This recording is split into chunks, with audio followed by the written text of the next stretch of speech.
4 lawyers in black suits stepped through the cafe door, flanked by bodyguards, and every conversation died.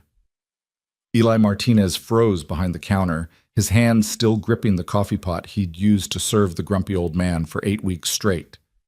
The lead attorney's voice cut through the silence like a blade. "Mr. Martinez, Henry Whitmore has passed away. His will requires your immediate presence." Eli's world tilted. He'd only poured the man coffee.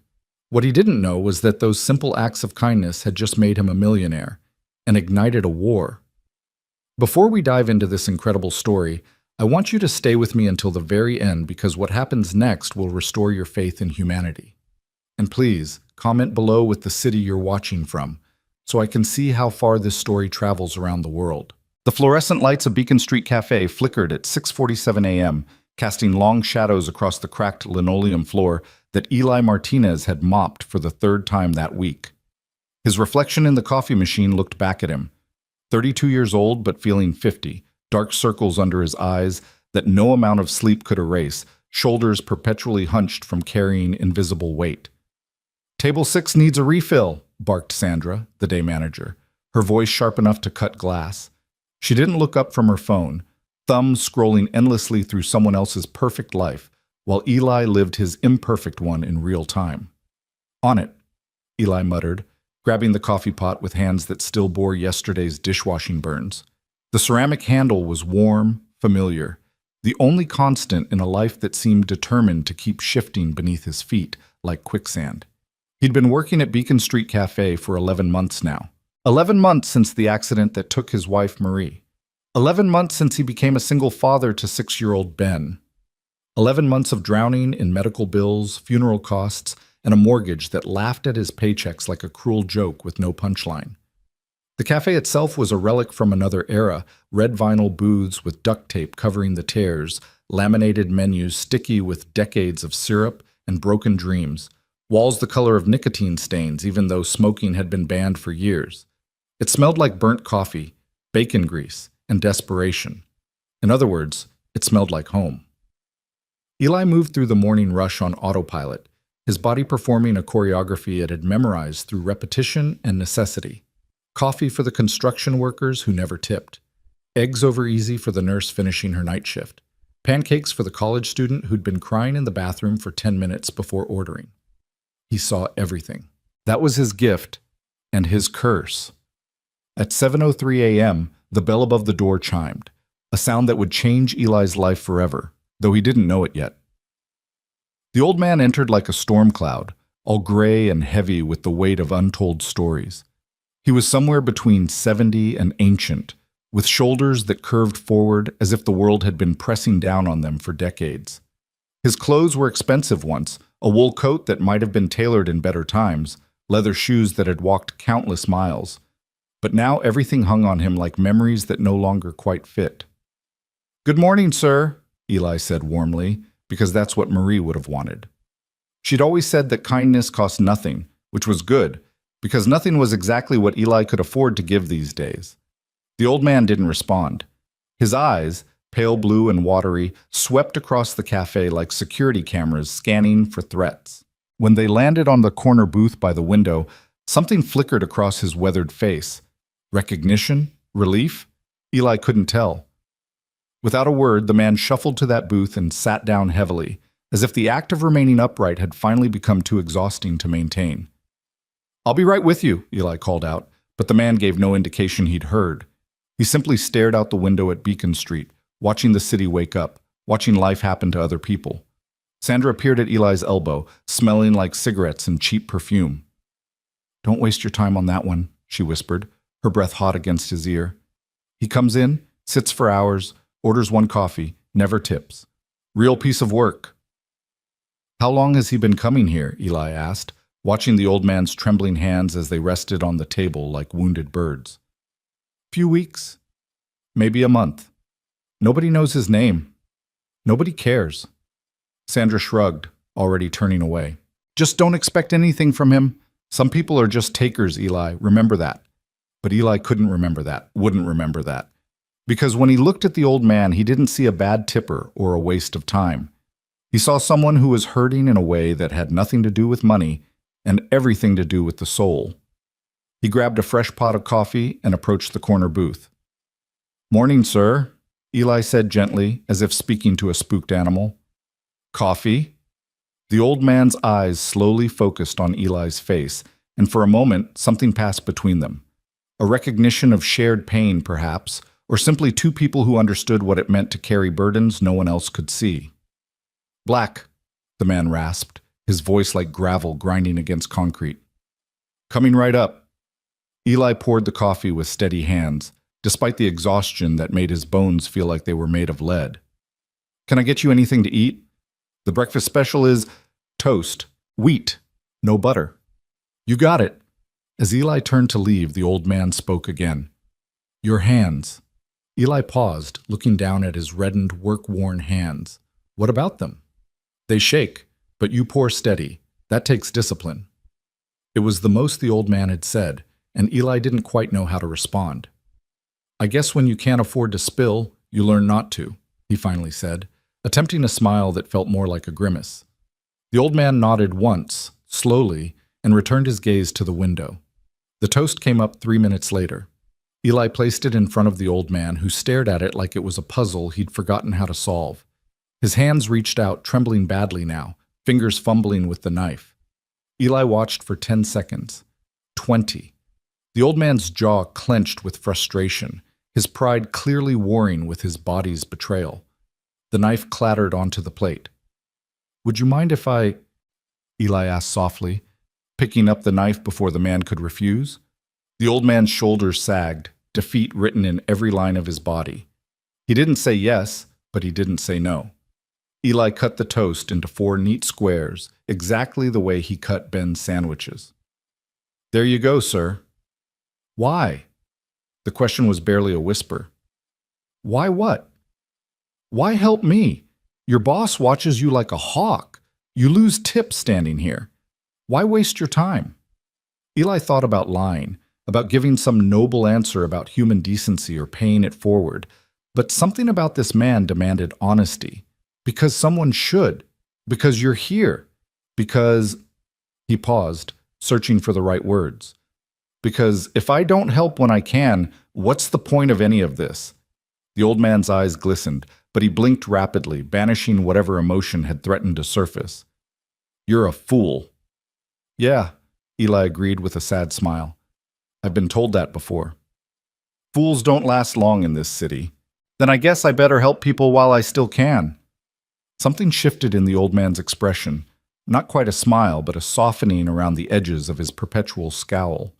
He picked up a piece of toast with still trembling fingers and took a bite. Eli returned to his other tables, but he found himself watching the corner booth from the corner of his eye. The old man sat there for exactly 43 minutes, making that single piece of toast and coffee last as if they were precious resources that needed to be rationed. When he finally stood to leave, his movements were slow, painful, each joint clearly protesting. He shuffled to the register where Eli waited.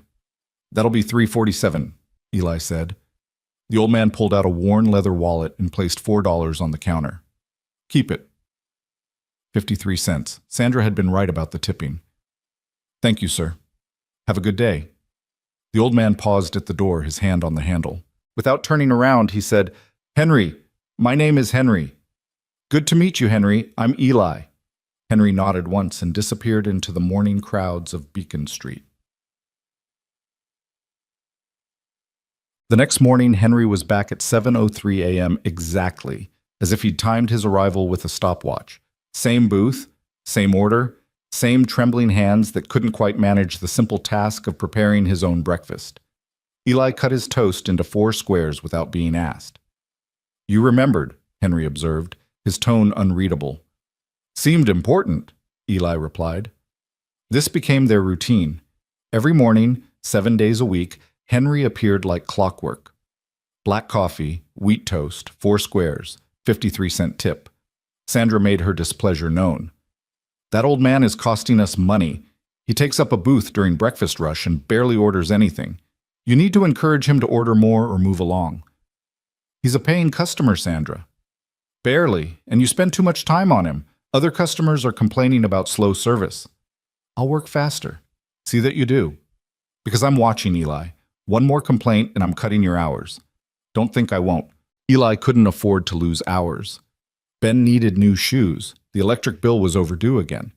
The car was making a sound that definitely meant expensive repairs in the near future.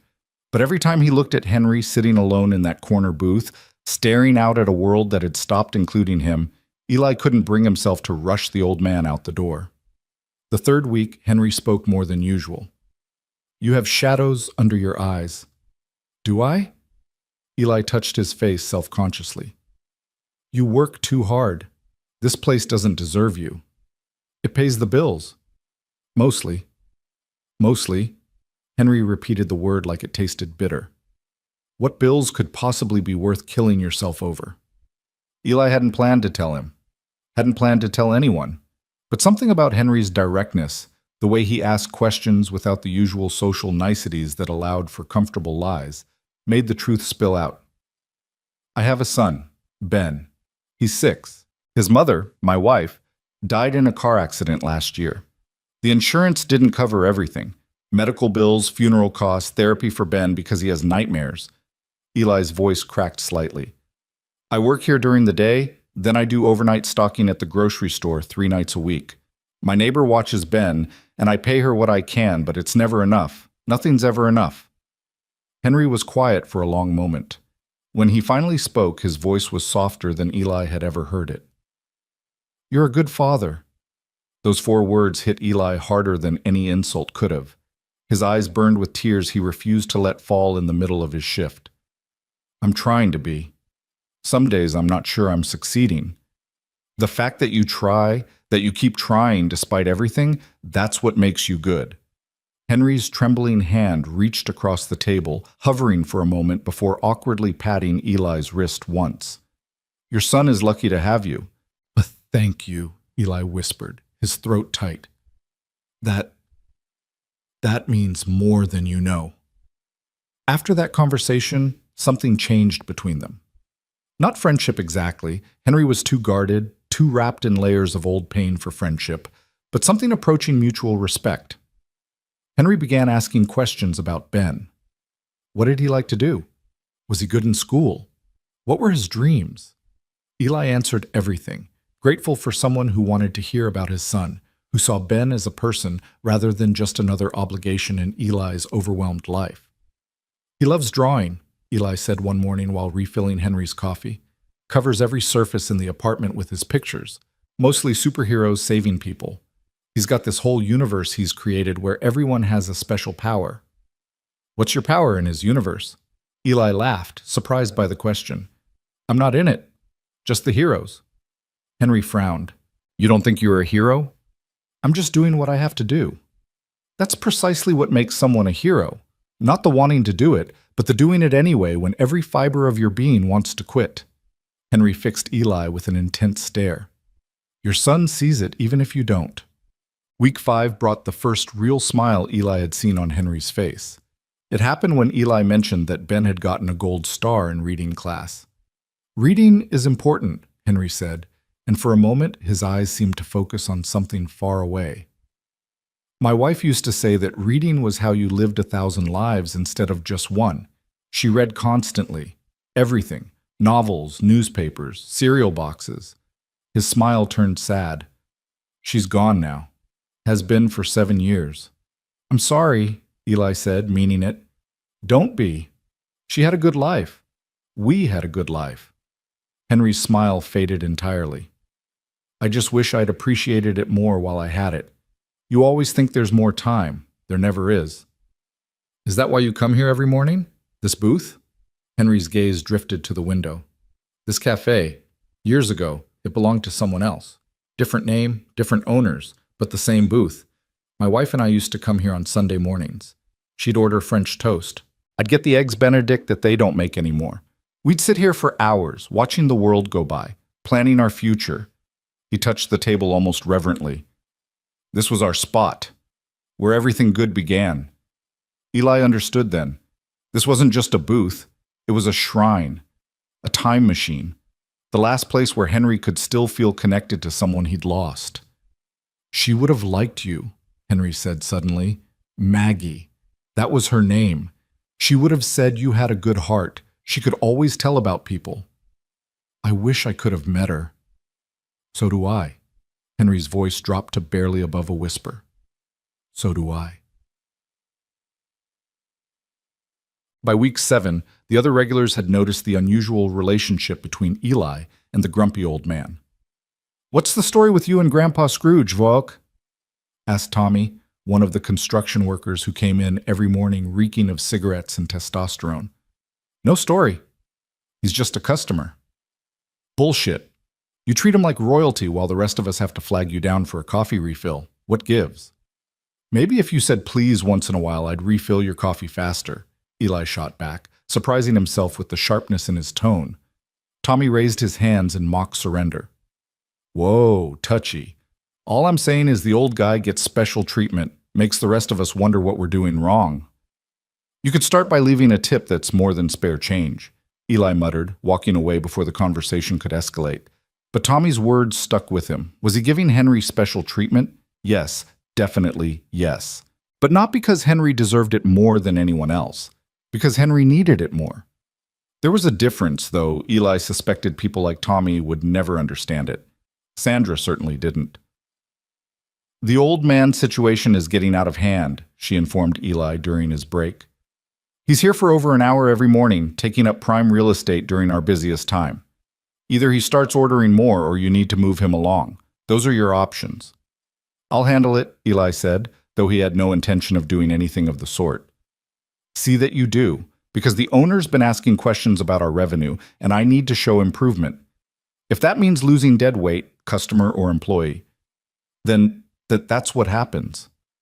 The threat was clear. Eli's job hung by a thread, and that thread was wearing thin. That night, as Eli tucked Ben into bed in their cramped one-bedroom apartment, his son asked, "Daddy, why do you look so sad?" "I'm not sad, buddy. Just tired." "Tired looks different. You're sad." Ben's 6-year-old wisdom was sometimes terrifying in its accuracy. "Is it because of the mean lady at work? How do you know about her? You talk in your sleep sometimes. You say, 'Yes, Sandra,' in your grumpy voice." Ben demonstrated, and despite everything, Eli had to laugh. "I do not sound like that." "Do too." Ben giggled, then grew serious again. "If she's mean to you, why do you work there?" "Because we need the money, Ben, and sometimes we have to deal with mean people to get what we need." "That's stupid." "Yeah," Eli agreed, ruffling his son's hair. "Yeah, it kind of is. When I grow up, I'm going to be rich, and then you won't have to work for mean people anymore." Eli's heart cracked a little. "You know what, buddy? You're already making me richer than any amount of money could. You know why?" "Why?" "Because I get to be your dad. That's the best job in the whole world." Ben hugged him tightly, his small arms surprisingly strong. "You're the best dad in the whole world, too." As Eli turned off the light and closed the door, he leaned against the hallway wall and let himself have 30 seconds of tears. 30 seconds to feel the crushing weight of single parenthood, of poverty, of exhaustion so deep it had become part of his DNA. Then he wiped his eyes, straightened his shoulders, and went to prepare for his overnight shift at the grocery store. 3 hours of sleep would have to be enough. It always had to be enough. Week 8 began with the Saturday that would change everything, though Eli didn't know it yet. His usual babysitter, Mrs. Chen from apartment 3B, called at 5:30 a.m. with the flu. "I'm so sorry, Eli. I can barely stand up. There's no way I can watch Ben today." Eli's mind raced through options, each one worse than the last. "Don't worry about it, Mrs. Chen. Feel better." He hung up and stared at his sleeping son, panic rising in his chest like floodwater. He couldn't miss his shift. Sandra would use it as an excuse to cut his hours or fire him altogether. But he couldn't leave Ben alone. The apartment complex had a strict policy about unattended children, and even if they didn't, Eli would never forgive himself if something happened.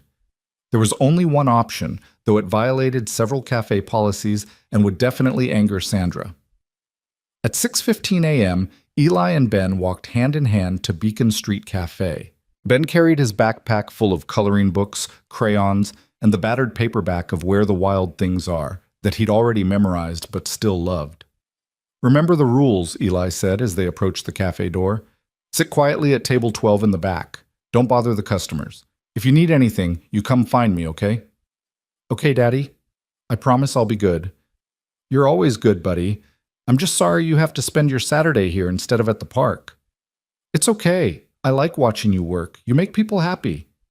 Eli's throat tightened. "I try, Ben. I really try." Sandra's expression when she saw Ben could have curdled milk. "What is that?" "That is my son, Ben. My sitter is sick, and I had no other options. He'll sit quietly in the back. You won't even know he's here." "This is completely against—" "I know, and I'm sorry. But I'm here, I'm ready to work, and I will do twice the work of anyone else on the floor today. Please, Sandra, I need this job." Something in Eli's desperation must have penetrated Sandra's armor because she sighed heavily. "Fine. But if there's even one complaint, one, you're both out of here. Understood?" "Understood. Thank you." Eli got Ben settled at table 12 with strict instructions to stay put, then threw himself into the morning rush with manic energy. He poured coffee, took orders, delivered plates, cleared tables, all while keeping one eye on his son, who sat coloring with intense concentration. At 7:03 a.m., Henry walked through the door. Eli's heart sank. Of all the days for Ben to be here, it had to be the day when the grumpiest, most unpredictable regular showed up. What if Henry complained? What if seeing a child in the cafe triggered some old man rage that got both Eli and Ben thrown out? But Henry's reaction was nothing Eli could have predicted. The old man stopped dead in his tracks, his watery blue eyes fixed on Ben with an expression that was equal parts shock and something else, something that looked almost like longing. Eli hurried over. "Good morning, Henry. Your usual booth is ready." Henry didn't move. "That boy, who is he?" "That's my son, Ben. My sitter was sick and I had to bring him to work." "I promise he won't disturb anyone." "Your son," Henry repeated, and his voice carried a weight that made Eli pause. "Yes, sir. I know it's unusual, but bring him to my booth." Eli blinked. "I'm sorry. What?" "Your son. Let him sit with me." Henry's command left no room for argument, but his tone was softer than Eli had ever heard it. "Henry, I appreciate the offer, but I don't want to impose. But Ben can stay in the back." "I'm asking, please." The word please sounded rusty in Henry's mouth, as if it hadn't been used in years. "Let the boy sit with me." Eli looked from Henry to Ben and back again, trying to calculate the risks. But something in Henry's expression, a vulnerability, a desperate kind of hope, made him nod. "Let me ask him. If he's comfortable, then okay." Eli crouched next to Ben's table. "Hey, buddy, see that man over there? His name is Mr. Henry. He's asked if you'd like to sit with him while you color. Would you like that?" Ben studied Henry with the serious consideration only children can muster. "Is he nice?" Eli struggled for the right word. "He's lonely, Ben. I think having you sit with him would make him happy, but only if you want to." "Will you be close by?" "I'll be right here the whole time. If you feel uncomfortable at all, you just come find me, okay?" "Okay." Ben gathered his coloring supplies. "Will Mr. Henry color with me?" "You can ask him." Eli led Ben to the corner booth, his heart hammering with an anxiety he couldn't quite name. "Henry, this is my son. Ben, this is Mr. This is Henry." Ben climbed into the booth with the fearlessness of children who haven't yet learned that the world can be cruel. "Hi, Mr. Henry. Do you want to color with me?" For a long moment, Henry just stared at the boy. Then, slowly, a smile spread across his weathered face. A real smile, not the bitter grimace he usually wore. "I would love to color with you, Ben." Eli brought them both their usual orders, black coffee and toast for Henry, hot chocolate and pancakes for Ben, then retreated to give them space while still keeping them in sight. What happened next was nothing short of miraculous. Henry, the man who barely spoke, who seemed to view human interaction as a necessary evil, came alive. He leaned over Ben's coloring book, offering suggestions about color choices and staying in the lines. When Ben showed him a picture, Henry studied it with the seriousness of an art critic examining a masterpiece. This is very good, Henry said, holding up a drawing of what might have been a dragon or possibly a very angry dog. You have talent. Thank you. My dad says I'm a good drawer. Do you draw? Not in many years, but I used to when I was young like you. How old are you? Ben, Eli called from across the cafe. We don't ask people their age. But Henry was laughing, actually laughing, a sound that made several other customers turn and stare. It's all right. I'm 74 years old, Ben, very, very old. That's not that old. My great-grandma is 86 and she can still touch her toes. Can she really? That's impressive. Can you touch your toes? Henry looked down at his trembling hands, then back at Ben. No, I'm afraid I can't. My body doesn't work as well as it used to. That's okay. My dad says bodies are like cars. Sometimes they need repairs, but that doesn't mean they're broken forever. Henry's eyes found Eli's across the cafe, and something passed between them. Gratitude, respect, a shared understanding of pain and resilience. For 2 hours, Eli watched his worlds collide in the most unexpected way. Ben showed Henry every picture in his coloring book. Henry taught Ben simple addition using sugar packets as counting tools. They played tic-tac-toe on napkins. They discussed important matters like the best flavor of ice cream, Henry, vanilla, Ben, chocolate, and whether dinosaurs could have been good pets. Ben, yes, absolutely, Henry. That might have been problematic. At one point, Ben pulled out a drawing from his backpack, one Eli had never seen before. It showed 2 stick figures, one tall and one small, holding hands under a smiling sun. Above it, in Ben's careful handwriting, my dad, my hero. Henry held the picture with shaking hands, staring at it for so long that Eli worried something was wrong. When Henry finally looked up, his eyes were swimming with tears. May I keep this? Henry asked, his voice hoarse. Ben looked uncertain. It's for my dad. Then we should give it to him, but perhaps you could draw me something similar for my wall. Really? You want one of my pictures? I would be honored to have one of your pictures. Ben's face lit up like Times Square at midnight. He immediately began drawing with renewed enthusiasm, his tongue poking out in concentration the way it always did when he was focused. 20 minutes later, he presented Henry with a new drawing. This one showed 3 stick figures, a tall one labeled Dad, a small one labeled Ben, and a medium one in a bow tie labeled Mr. Henry. They all stood in front of a building with a sign reading coffee shop. Henry's hands trembled worse than ever as he accepted the drawing. This is the most beautiful thing anyone has given me in 7 years. Thank you, Ben. You're welcome. Now you won't be lonely anymore because you'll have us on your wall. Something broke in Henry's face then. The careful walls he'd constructed crumbled, and tears spilled down his weathered cheeks. You're right. I won't be lonely anymore. Ben, with the emotional intelligence of children who've had to grow up too fast, didn't shy away from Henry's tears. Instead, he reached across the table and patted Henry's trembling hand. It's okay to cry, Mr. Henry. My dad says crying is just your heart letting out feelings that are too big to stay inside. Henry laughed through his tears. Your father is a very wise man. I know. He's the best. When the breakfast rush finally ended and it was time for Henry to leave, the old man stood slowly, carefully tucking Ben's drawing into his coat pocket. Same time tomorrow? Ben asked hopefully. Henry looked at Eli, seeking permission. If Mr. Henry wants to come back, he's always welcome, Eli said, his own eyes suspiciously bright. Then I'll be here, Henry promised. And perhaps we can play chess? Do you know chess, Ben? No, but I want to learn. Then I'll teach you. It's a game of strategy and patience. I think you'll be very good at it. Before leaving, Henry pulled Eli aside. His expression was serious now, the walls rebuilding themselves. Your son is extraordinary. He has your heart, kind, brave, willing to sit with an old fool who doesn't deserve such grace. You're not a fool, Henry, and Ben obviously adores you. I haven't felt this alive in 7 years, Henry's voice cracked. Since my Maggie died, I've just been existing, going through motions, waiting. But today, with your boy, I remembered what it felt like to be human again, to matter. You've always mattered, Henry. Not to anyone who knew my name, not like this. He gripped Eli's shoulder with surprising strength. You're raising him right. Your wife would be proud. I hope so. God, I hope so. Henry nodded once, then shuffled toward the door. Before leaving, he turned back. Same time Monday. Tell Ben I'll bring a chess set. He'll be back with his regular sitter on Monday, but I'll let him know.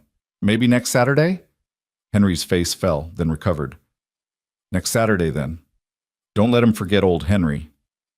I don't think that's possible. As the door closed behind Henry, Sandra materialized at Eli's elbow. What was that about? Just a customer saying goodbye. That customer spent 2 hours with your kid and ordered 1 coffee. That's not sustainable, Eli. I know. Do you? Because from where I'm standing, you're letting personal feelings interfere with business. That old man is taking advantage of your soft heart, and your soft heart is going to get you fired. Eli bit back the retort burning on his tongue. I'll do better. I'll work faster. I'll take shorter breaks. See that you do. Sandra walked away, leaving Eli standing in the middle of the cafe, wondering how showing basic human kindness had become something he needed to apologize for. That night, as Eli put Ben to bed, his son wouldn't stop talking about Mr. Henry. Did you know he used to travel all over the world? And he's been to 47 countries? And he can speak 3 languages? He's so cool, Dad. He certainly is interesting, Eli agreed, smiling despite his exhaustion. Can we see him again soon? I want to learn chess. He'll be here next Saturday, he promised. That's so far away. Ben's disappointment was palpable. Time will fly, buddy. You'll see.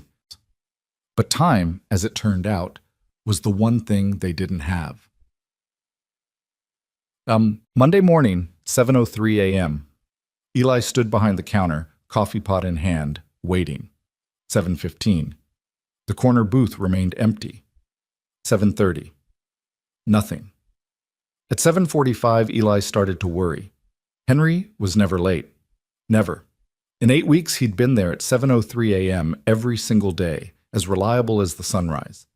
By 8 o'clock, worry had transformed into something darker, something that sat in Eli's stomach like a stone. Where's your old man friend? Sandra asked, and there was something almost gleeful in her tone, as if Henry's absence proved a point she'd been trying to make. I don't know. Maybe he finally figured out there are other cafes in this city, ones where the staff doesn't hover. Eli didn't respond. He couldn't. Because a voice in his head, the same voice that had warned him about Marie's headache the day before her aneurysm, was screaming that something was wrong. The morning crawled by. Each time the door opened, Eli's head snapped up, hoping to see Henry shuffle through. But it was always someone else. Always.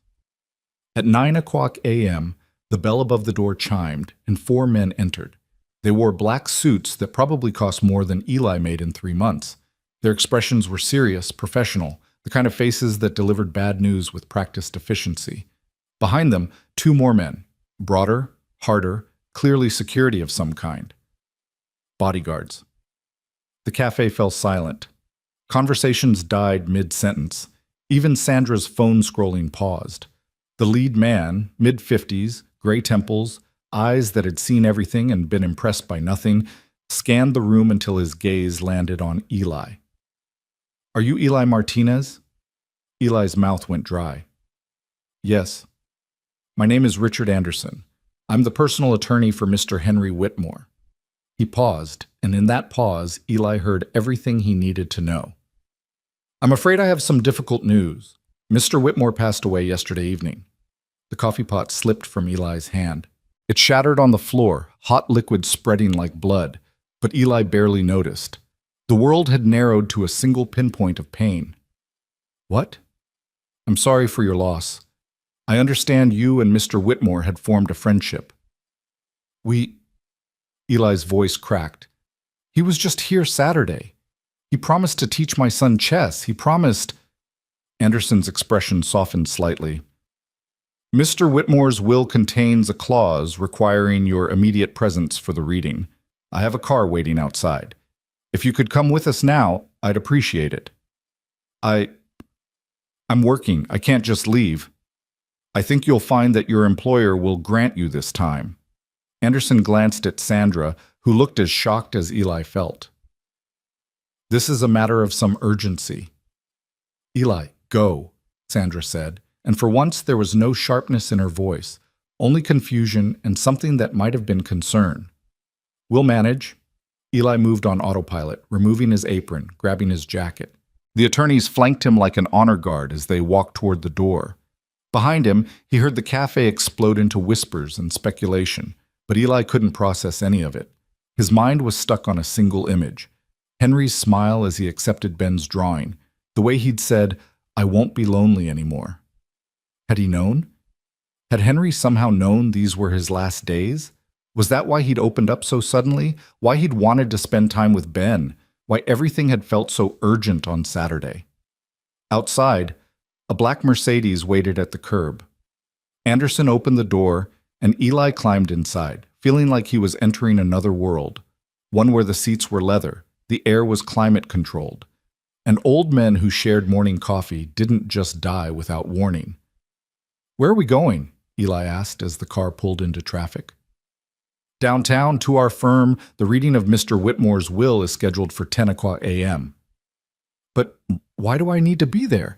I barely knew him. We shared coffee a few times, that's all." Anderson turned to face him, and something in his expression made Eli's breath catch. "Mr. Martinez, with all due respect, I don't think you understand. You weren't just a casual acquaintance to Mr. Whitmore. In fact, you may have been the most important person in his life these past 2 months." "That's impossible. We barely spoke before last week. He never even told me his last name." "No, he wouldn't have. Mr. Whitmore was an intensely private man, especially after his wife's death. He cut himself off from most of the world. But something about you—" Anderson paused, choosing his words carefully. "Something about you reminded him why life was worth living. That's not a small thing, Mr. Martinez. That's everything."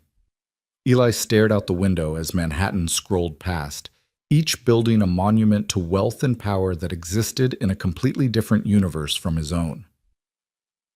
"I still don't understand why I'm here. What could Henry possibly have left me?" Anderson smiled, a small, knowing smile that sent chills down Eli's spine.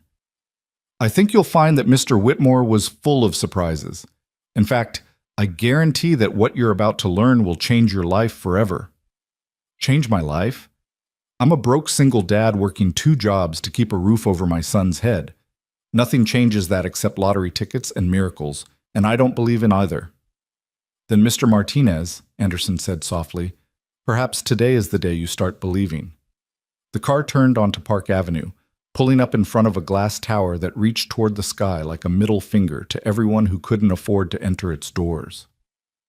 Gold letters above the entrance proclaimed, "Anderson, Whitmore and Associates, Attorneys at Law." Whitmore. The name hit Eli like a physical blow. "Wait, your firm is named after Henry?" Mr. Henry Whitmore was one of the founding partners, yes, though he'd been retired for 7 years since his wife Maggie passed away. Henry was a lawyer? A founding partner? Eli's voice rose with each word, hysteria creeping in at the edges. Mr. Whitmore was many things, Mr. Martinez. A lawyer, a businessman, a philanthropist.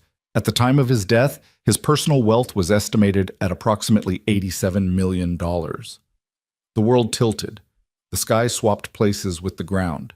Eli gripped the car door handle to keep from falling over even though he was sitting down. 87 million. But he came to the cafe every day, ordered toast and coffee, tipped 53 cents. He wore old clothes. He was just an old man who needed help cutting his toast. Yes, Anderson agreed. That's exactly what he was. And that Mr. Martinez is precisely why what's about to happen matters so much. The attorney opened the car door, gesturing for Eli to exit. "Come. There are people waiting for us, and I suspect they're not going to be happy to see you."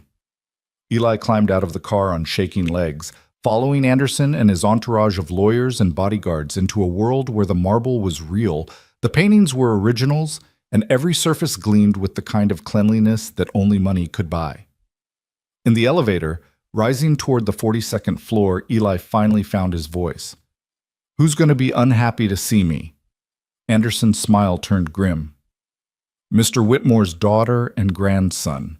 They've been contesting his mental competency for the past 6 months, trying to gain control of his assets. They didn't visit him once after his wife died, but they're very interested in his money. The reading of the will should be interesting. And I'm here because, Mr. Martinez, you're named in that will. And something tells me that's going to cause quite a reaction. The elevator doors opened onto a reception area that looked like it belonged in a museum. A woman in a crisp suit led them down a hallway where the carpet was so thick it absorbed all sound, making their footsteps vanish as if they'd never existed. Anderson paused at a large wooden door. Before we go in, I want you to understand something. What Mr. Whitmore is giving you isn't just money or property. It's a responsibility, a legacy. He believed you were the right person to carry it forward. Don't let the reaction of his family convince you otherwise. I don't understand any of this. You will. Just remember, you earned this by being exactly who you are, by showing kindness when you had every reason to be bitter, by cutting an old man's toast because his hands shook too badly to do it himself. Those small acts mattered more than you could possibly know. Anderson opened the door, and Eli walked into a glass-walled conference room that overlooked Central Park. Seated at a long table were two people who looked like they'd been carved from ice in expensive disappointment. The woman, mid-40s, blonde highlights, designer everything, glared at Eli with such venom he took an involuntary step back. The man beside her, younger, handsome in a way that suggested personal trainers and weekend cocaine use, looked equally furious. "Who the hell is this?" the woman demanded. "This is Eli Martinez," Anderson said calmly, taking his seat at the head of the table and gesturing for Eli to sit. "He's here at Mr. Whitmore's request." "I don't care what my father requested. This is a family matter." And yet here we are. Anderson opened a leather folder, removing a thick document. "Shall we begin?" The woman, Henry's daughter, looked like she wanted to argue, but Anderson's tone made it clear that wasn't an option. She sat back in her chair, arms crossed, radiating hostility. Anderson cleared his throat. "I am here to read the last will and testament of Henry James Whitmore, executed and signed on October 28th of this year." "October 28th," the grandson interrupted. "That was 3 days before he died. This will can't be legitimate. He wasn't in his right mind." "I assure you, Mr. Whitmore was thoroughly evaluated by 3 independent physicians, all of whom confirmed his mental competency. Any challenges to this will would be unsuccessful and expensive. Now, may I continue?" Silence, thick and hostile. "To my daughter, Victoria Whitmore Chase, I leave the sum of $5 million and the property located at 1247 Harbor View Drive in the Hamptons." Victoria's expression didn't change, but her jaw clenched. Clearly, she'd been expecting more. "To my grandson, Marcus Chase, I leave the sum of $5 million and the collection of vintage automobiles currently housed in the Greenwich storage facility." Marcus leaned back, a satisfied smirk on his face. "See, everything's fine. The old man came to his senses." "I'm not finished," Anderson said sharply. The smirk faded. Anderson's eyes found Eli's across the table. "To Mr. Eli Martinez, a man who showed me dignity and kindness when the world saw me only as an inconvenience, I leave the following." Eli couldn't breathe. The room had become an airless vacuum. "I leave Mr. Martinez the sum of $500,000, free and clear of any taxes or liens." The number didn't even sound real. $500,000. More money than Eli had ever imagined having. Enough to pay off every debt, to give Ben the childhood he deserved, to stop working themselves to death and just breathe. But Anderson wasn't finished. "I also leave Mr. Martinez full ownership of Beacon Street Cafe, including the building and property, with the understanding that he will maintain its character as a place where everyone, regardless of wealth or status, is treated with respect and dignity." Eli's vision blurred. His hands gripped the edge of the table so hard his knuckles went white.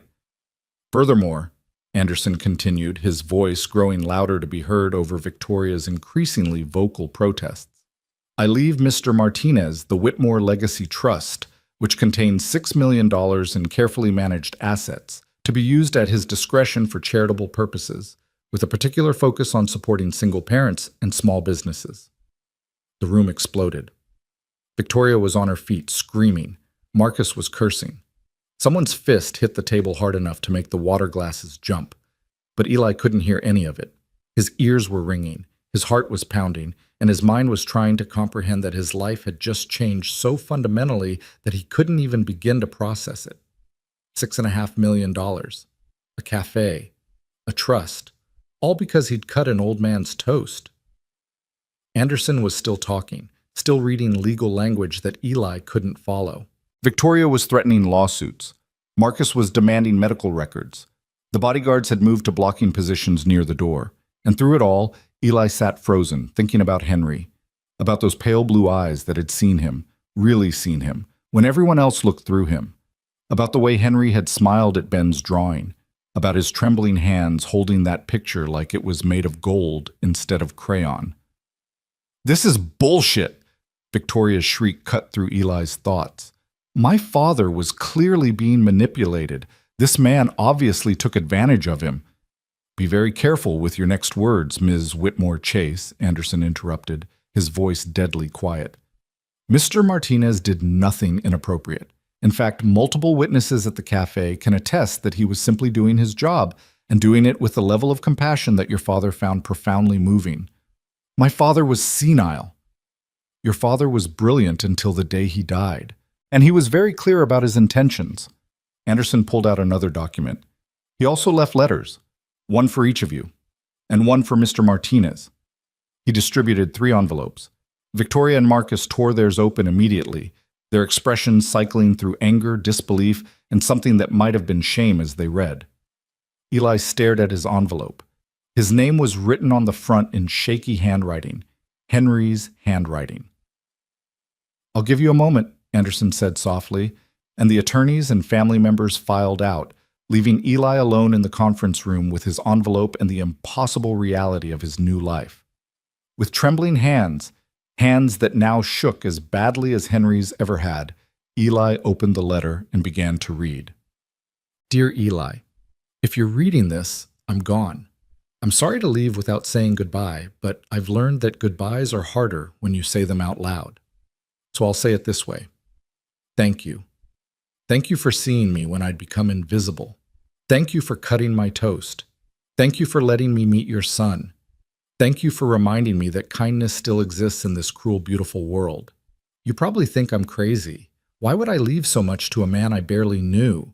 But that's where you're wrong, Eli. I knew you better in 8 weeks than most people I've known for decades. I saw how you moved through the world, exhausted, overwhelmed, but still gentle, still kind, still willing to pause and help an old man who couldn't manage his breakfast. The money is for your freedom. Use it to give your son the life he deserves. Pay off your debts. Sleep without nightmares about bills. Stop working yourself to death and start living. The cafe is for your heart. I know you love that place, even though it doesn't love you back. Make it better. Make it the kind of place where people like us, the lonely, the struggling, the invisible, can find community and comfort. Make it what my Maggie always dreamed it could be. The trust is for your purpose. You have a gift, Eli. You see people. You see their pain, their dignity, their humanity. Use that gift to help others the way you helped me. Build something that outlasts both of us. There's a key attached to this letter. It opens my private office at 1847 Park Avenue, 42nd floor. Go there when you're ready. There's something I want you to understand about why I chose you. One more thing. Tell Ben I'm sorry I won't be there to teach him chess, but tell him that I'll be watching from wherever old men go when they die, and I'll be cheering him on. Tell him that his drawing is framed on my desk where I could see it every day until the end. Tell him that in my last days, he made me remember what joy felt like. You're a good man, Eli Martinez, a good father, a good soul. Don't let anyone, including yourself, convince you otherwise. With gratitude and respect, Henry P.S. The lawyers will try to make this complicated. They'll talk about tax implications and trust structures and legal obligations. Ignore them. The only thing that matters is this. You earned this by being exactly who you are. Never forget that. Eli's tears had blurred the words by the end, but he'd read every single one. He sat there in that glass conference room overlooking Central Park, holding a letter from a dead man who'd seen something in him that he'd never seen in himself. A soft knock on the door. Anderson entered, his expression gentle. "Take all the time you need." "I don't understand." Eli's voice was hoarse. "Why me? He had a family, people who'd known him for years. Why leave all this to a stranger?" Anderson sat down across from him. "May I tell you something about Henry Whitmore? Something his daughter and grandson never knew?" Eli nodded. After his wife Maggie died, Henry tried to kill himself 3 times. Pills, mostly. We found him, got him help, but the truth is he didn't want to be saved. He spent 7 years just existing, going through the motions. He cut off his family because looking at them reminded him of everything he'd lost. He sold his houses, gave away most of his possessions, and prepared to let himself fade away. Anderson's voice grew softer. Then, 2 months ago, he called me. Do you know what he said? He said, "I met someone who cut my toast. I thought he'd gone senile. But he kept calling, kept talking about this man at the cafe who showed him kindness without wanting anything in return, who had his own struggles but still took time to help, who reminded him of Maggie and the way she used to see the world."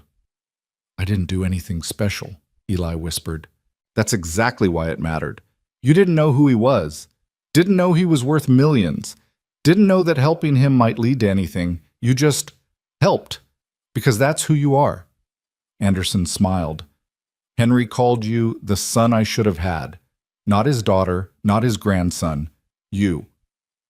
The weight of those words nearly crushed Eli. "So no," Anderson concluded. "This isn't charity. This isn't some old man's crazy whim. This is a father figure recognizing his son. This is a lonely man thanking the person who made his last days worth living. This is Henry Whitmore ensuring that the kindness you showed him can ripple outward to help others." Eli looked down at the key attached to Henry's letter. "He said to go to his office." "What's there?" "I don't know. He never let me inside those last weeks. Said it was private, but he was very insistent that you see it." Anderson stood, handing Eli a business card. "The address is on here. Go whenever you're ready. The building security has been notified." "And Eli?" "Yes?" "Welcome to a life you never imagined but absolutely deserve. Don't be afraid of it. Embrace it. Use it. Make Henry proud." Eli left the law firm in a daze, walking down Park Avenue like a ghost haunting his old life, while simultaneously inhabiting a new one. His phone buzzed. Sandra, demanding to know when he'd be back, but he couldn't bring himself to answer. Everything had changed in the space of an hour, and Eli's mind couldn't catch up to the reality. He found himself standing in front of 1847 Park Avenue, a luxury residential building that probably cost more per square foot than Eli had made in his entire life. The doorman, having been briefed, waved him through without question. The elevator ride to the 42nd floor felt like ascending to heaven. Or maybe descending to hell. Eli wasn't sure which. The hallway was silent, carpeted in deep burgundy with artwork that looked suspiciously like originals. At the end of the hall, a single door, 42D. Eli inserted the key Henry had left him. The door swung open onto a space that took his breath away. Floor-to-ceiling windows overlooking Central Park. Hardwood floors polished to a mirror shine. But what dominated the room was what covered every wall. Photographs, newspaper clippings, handwritten notes, documents, all connected by red string like a detective's conspiracy board. At the center of it all, illuminated by afternoon sunlight, hung a large photograph of a woman with kind eyes and a warm smile, standing in front of a diner. The sign above her read, "Maggie's Table, where everyone is family." Below the photograph, in Henry's shaky handwriting, "She had the gift. She saw people. Now he has it too." Eli moved closer, his eyes scanning the board. There were articles about the cafe, reviews praising its welcoming atmosphere, features about Maggie's commitment to community. There were photos of Henry and Maggie together, young and old, always with that same expression of deep, abiding love. And then Eli saw them, photographs of himself. Recent photographs taken from outside the cafe. Eli serving customers, Eli cleaning tables, Eli cutting toast for Henry, Eli walking with Ben. Beside each photo, Henry had written notes. Patient with difficult customers. remembers everyone's order, smiles even when exhausted, treats his son with such gentleness, has Maggie's heart. That last note was written in larger letters, underlined 3 times. Eli's legs gave out. He sat on the floor of Henry's office, surrounded by evidence that the old man had been watching him for weeks before their first conversation. That Henry had been looking for someone, not anyone, but the right someone, to carry forward a legacy that had died with his wife. On Henry's desk, encased in an expensive frame, was Ben's drawing, the one showing the 3 stick figures at the coffee shop, and beside it, a note. If I'd had a grandson like this, maybe everything would have been different. But perhaps it's not too late. Perhaps this is how I save what Maggie and I built, by giving it to someone who understands what it means to see people, to really see them. Eli sat there until the afternoon light faded into evening, reading every note, examining every photo, trying to understand the enormity of what had just happened. Henry hadn't been a lonely old man who'd randomly chosen him. Henry had been on a mission, searching for someone worthy of his wife's dream, and somehow, impossibly, he'd decided that Eli, broke, exhausted, invisible Eli, was that person. When Eli finally left the office, locking the door behind him, the sun was setting over Central Park, painting the sky in shades of gold and pink that reminded him of hope. For the first time in 8 weeks, no, for the first time since Marie died, Eli allowed himself to believe that maybe, just maybe, everything was going to be okay. He called Mrs. Chen. "How's Ben?" "He's wonderful, dear. We made cookies. How are you? Sandra called looking for you. She sounded angry. Tell Ben I'll be home soon. And Mrs. Chen, everything's going to be different now. Better. I promise." "Are you all right, Eli? You sound strange." "I'm more than all right. I'm going to be able to pay you properly for watching Ben. I'm going to be able to give him everything he deserves. I'm going to be able to breathe." As Eli walked toward the subway, his phone buzzed with a text from Anderson. "Congratulations again. Henry would be proud. Call me tomorrow and we'll start the paperwork. Your life begins now." Eli looked up at the darkening sky, where the first stars were beginning to appear. "Thank you, Henry," he whispered. "I won't let you down. I promise I'll make Maggie's dream come true. I'll make sure everyone who walks through those doors is seen, is valued, is family." Somewhere in the universe, Eli liked to imagine that Henry heard him, and that beside him, a woman named Maggie smiled and said, "I told you so. I told you there were still good people in the world."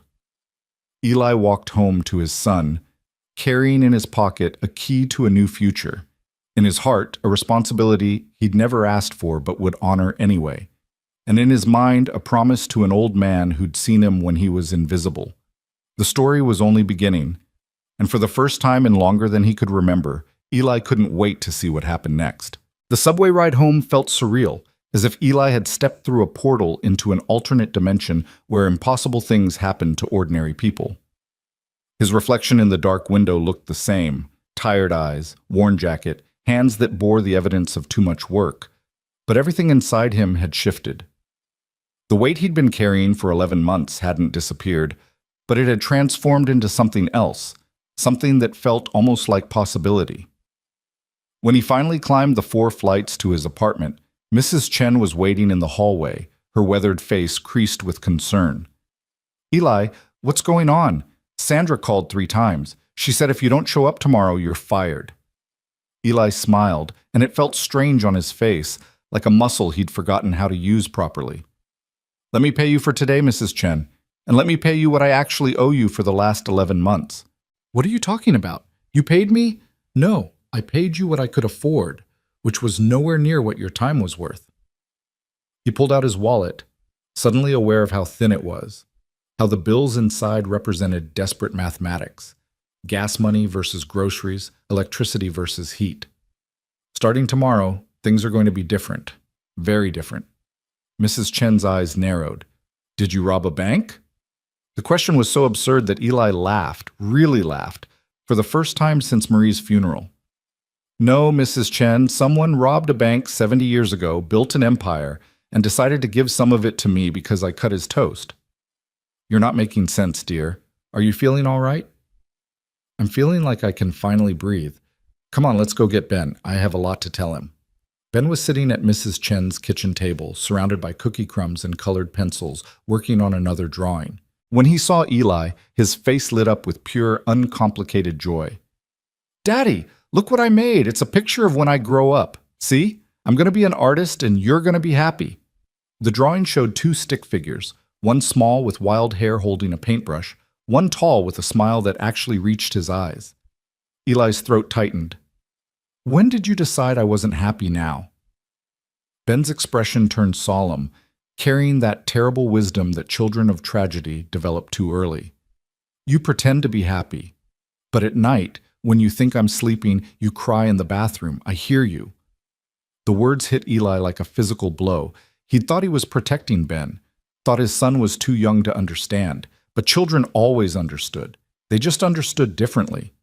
Eli knelt down, bringing himself eye level with his son. You're right, buddy. I haven't been happy. Not really. But something happened today. Something that's going to change everything for us. Did you win the lottery? Kind of. Remember Mr. Henry, the man you colored with on Saturday? Ben's face fell. He didn't come today. I made him a chessboard out of paper so we could practice. Is he mad at me? No, baby, no. Eli pulled Ben into his arms, holding him tight. Mr. Henry loved you so much, but he got very sick, and he died yesterday. Ben went rigid in his arms, then started trembling. Like Mommy? Like Mommy, I'm so sorry. But he promised to teach me chess. He promised. Ben's voice broke, tears spilling down his cheeks. Why does everyone I love go away? Eli had no answer for that. No platitude or comfort that could make it better. So he just held his son while Ben cried for an old man he'd known for 2 hours but had loved with the instant, absolute devotion that only children can give. After the tears slowed, Eli said softly, Mr. Henry left you something. He wanted to make sure you knew how much Saturday meant to him. What did he leave me? A promise. He left us the cafe, Ben. Beacon Street Cafe belongs to us now. And he left money. Enough money that I don't have to work 2 jobs anymore. Enough that we can fix everything that's broken. Enough that when you grow up to be an artist, I can afford to be happy watching you. Ben pulled back, his tear-stained face confused. Mr. Henry gave us money? Why? Because I cut his toast. Because you colored with him. Because we made him feel like he mattered when he thought nobody cared anymore. Eli wiped his son's tears with his thumb. Because sometimes, buddy, being kind is the most valuable thing in the world. More valuable than money? Way more valuable. The money is it's just a thank you note for being kind. Ben thought about this with the intense concentration he usually reserved for complex coloring decisions. Finally, he said, I'm sad Mr. Henry is gone, but I'm glad he knows we loved him. Me too, Ben, me too. Me. That night, after Ben finally fell asleep clutching the paper chessboard he'd made, Eli sat in their cramped living room and tried to plan a future he'd never imagined having. The numbers Anderson had quoted felt abstract, impossible. $500,000. The cafe. $6 million in a trust. These weren't numbers that applied to people like Eli. They were lottery numbers, fantasy numbers, numbers that existed in movies and other people's lives. He pulled out his phone and Googled Henry Whitmore. The search results made his hands shake worse than Henry's ever had. Page after page of articles, photographs, accolades. Henry hadn't just been wealthy, he'd been a titan, a legal legend. A man who'd argued cases before the Supreme Court, who'd represented presidents and corporations, who'd built Anderson, Whitmore and Associates into one of the most prestigious firms in the country. And before all that, he'd been married to Maggie Brennan, daughter of a Brooklyn diner owner who'd refused to let wealth change her values. Together, they'd opened Maggie's Table, a diner in Manhattan that became famous not for its food, but for its heart. Every article about it mentioned the same things. How Maggie knew every customer's name, how she hired people others wouldn't, how she created a space where Wall Street executives sat next to homeless veterans, and everyone was treated exactly the same. The diner had closed 7 years ago when Maggie died of cancer. Henry had sold the building the next day, unable to bear entering it without her. According to one article, he'd become a recluse, cutting off friends and family, living alone in his Park Avenue penthouse, slowly fading from the world. Until 2 months ago, when he'd started going to Beacon Street Cafe, to the same corner booth where he and Maggie had sat 40 years earlier when the cafe was still Maggie's table. Eli's vision blurred. Henry hadn't been looking for just any kind person. He'd been looking for someone who could resurrect what he and Maggie had built, someone who could take their dream and make it live again. The weight of that responsibility was crushing and exhilarating in equal measure. His phone rang. Sandra. Eli stared at the screen, watching her name flash accusingly. Finally, at the last second, he answered. Hello? Where the hell have you been? You walked out in the middle of your shift, didn't answer my calls, and left me short-staffed for the lunch rush.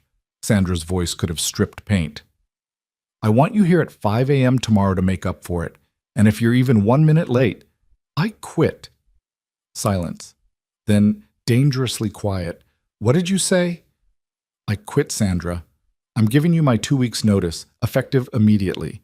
Actually, no. Effective right now. I quit right now. You can't quit. You need this job. You're drowning in debt. You have a kid to support. I inherited the cafe, Sandra. Beacon Street Cafe now belongs to me, along with enough money that I'll never have to choose between electricity and groceries again. So yes, I can quit. And I am quitting, effective immediately. The silence stretched so long, Eli thought she'd hung up. Then, you're lying. Henry Whitmore left it to me in his will. The lawyers came today, 4 of them, with bodyguards. They took me downtown and read me the will, and now the cafe is mine. Eli felt a rush of satisfaction saying it out loud. Which means you're fired, Sandra. You've got 2 weeks to find another job. See how you like it. You can't fire me. I've worked there for 8 years. And you've been cruel to me for 11 months. You've made fun of Henry behind his back, called him dead weight, told me I was too soft. Well, turns out my softness just bought me a future, and your hardness bought you unemployment. Eli's voice hardened to match hers. 2 weeks, Sandra, then you're done. He hung up before she could respond, his heart hammering with adrenaline and something that felt suspiciously like joy. He'd never quit anything in his life, had never walked away from a job no matter how terrible, because walking away was a luxury he couldn't afford. But now, he could afford it. Could afford to stop accepting cruelty as the price of survival. Could afford to stand up and say no more without the fear of starvation hanging over his head. The feeling was intoxicating. His phone immediately started ringing again. Sandra, then unknown numbers, then Sandra again. Eli turned it off and sat in the dark, listening to the city sounds filtering through their thin walls, and let himself imagine a different life. A life where he woke up to parent Ben instead of rushing to work. A life where he could afford Ben's field trips without calculating which bill could be paid late. A life where the cafe became what Henry and Maggie had dreamed. A place where everyone mattered, where kindness was the currency, where loneliness came to die. The vision was so beautiful it hurt to look at directly. The next morning, Eli woke with purpose burning in his chest like a bright, clean flame. He made Ben pancakes, real ones, not the instant mix, and sat with him while he ate, actually present instead of distracted by the mental mathematics of survival. Are we really rich now? Ben asked, syrup on his chin. We're really okay now. There's a difference. What's the difference? Rich means you have money. Okay means you have enough. We have enough, buddy. Finally. We have enough. Ben considered this. Can we get a dog? The question caught Eli off guard. A dog? You always said we couldn't afford a dog, but if we have enough now, can we get one? A big one that can sleep on my bed and protect us? Eli's eyes stung. Of course, Ben wanted something to protect them. Of course, his 6-year-old son was still trying to feel safe in a world that had taken his mother and taught him that good things disappeared without warning. Yeah, buddy, we can get a dog, a big one, whatever kind you want. Ben's smile was blinding. Really? You promise? I promise.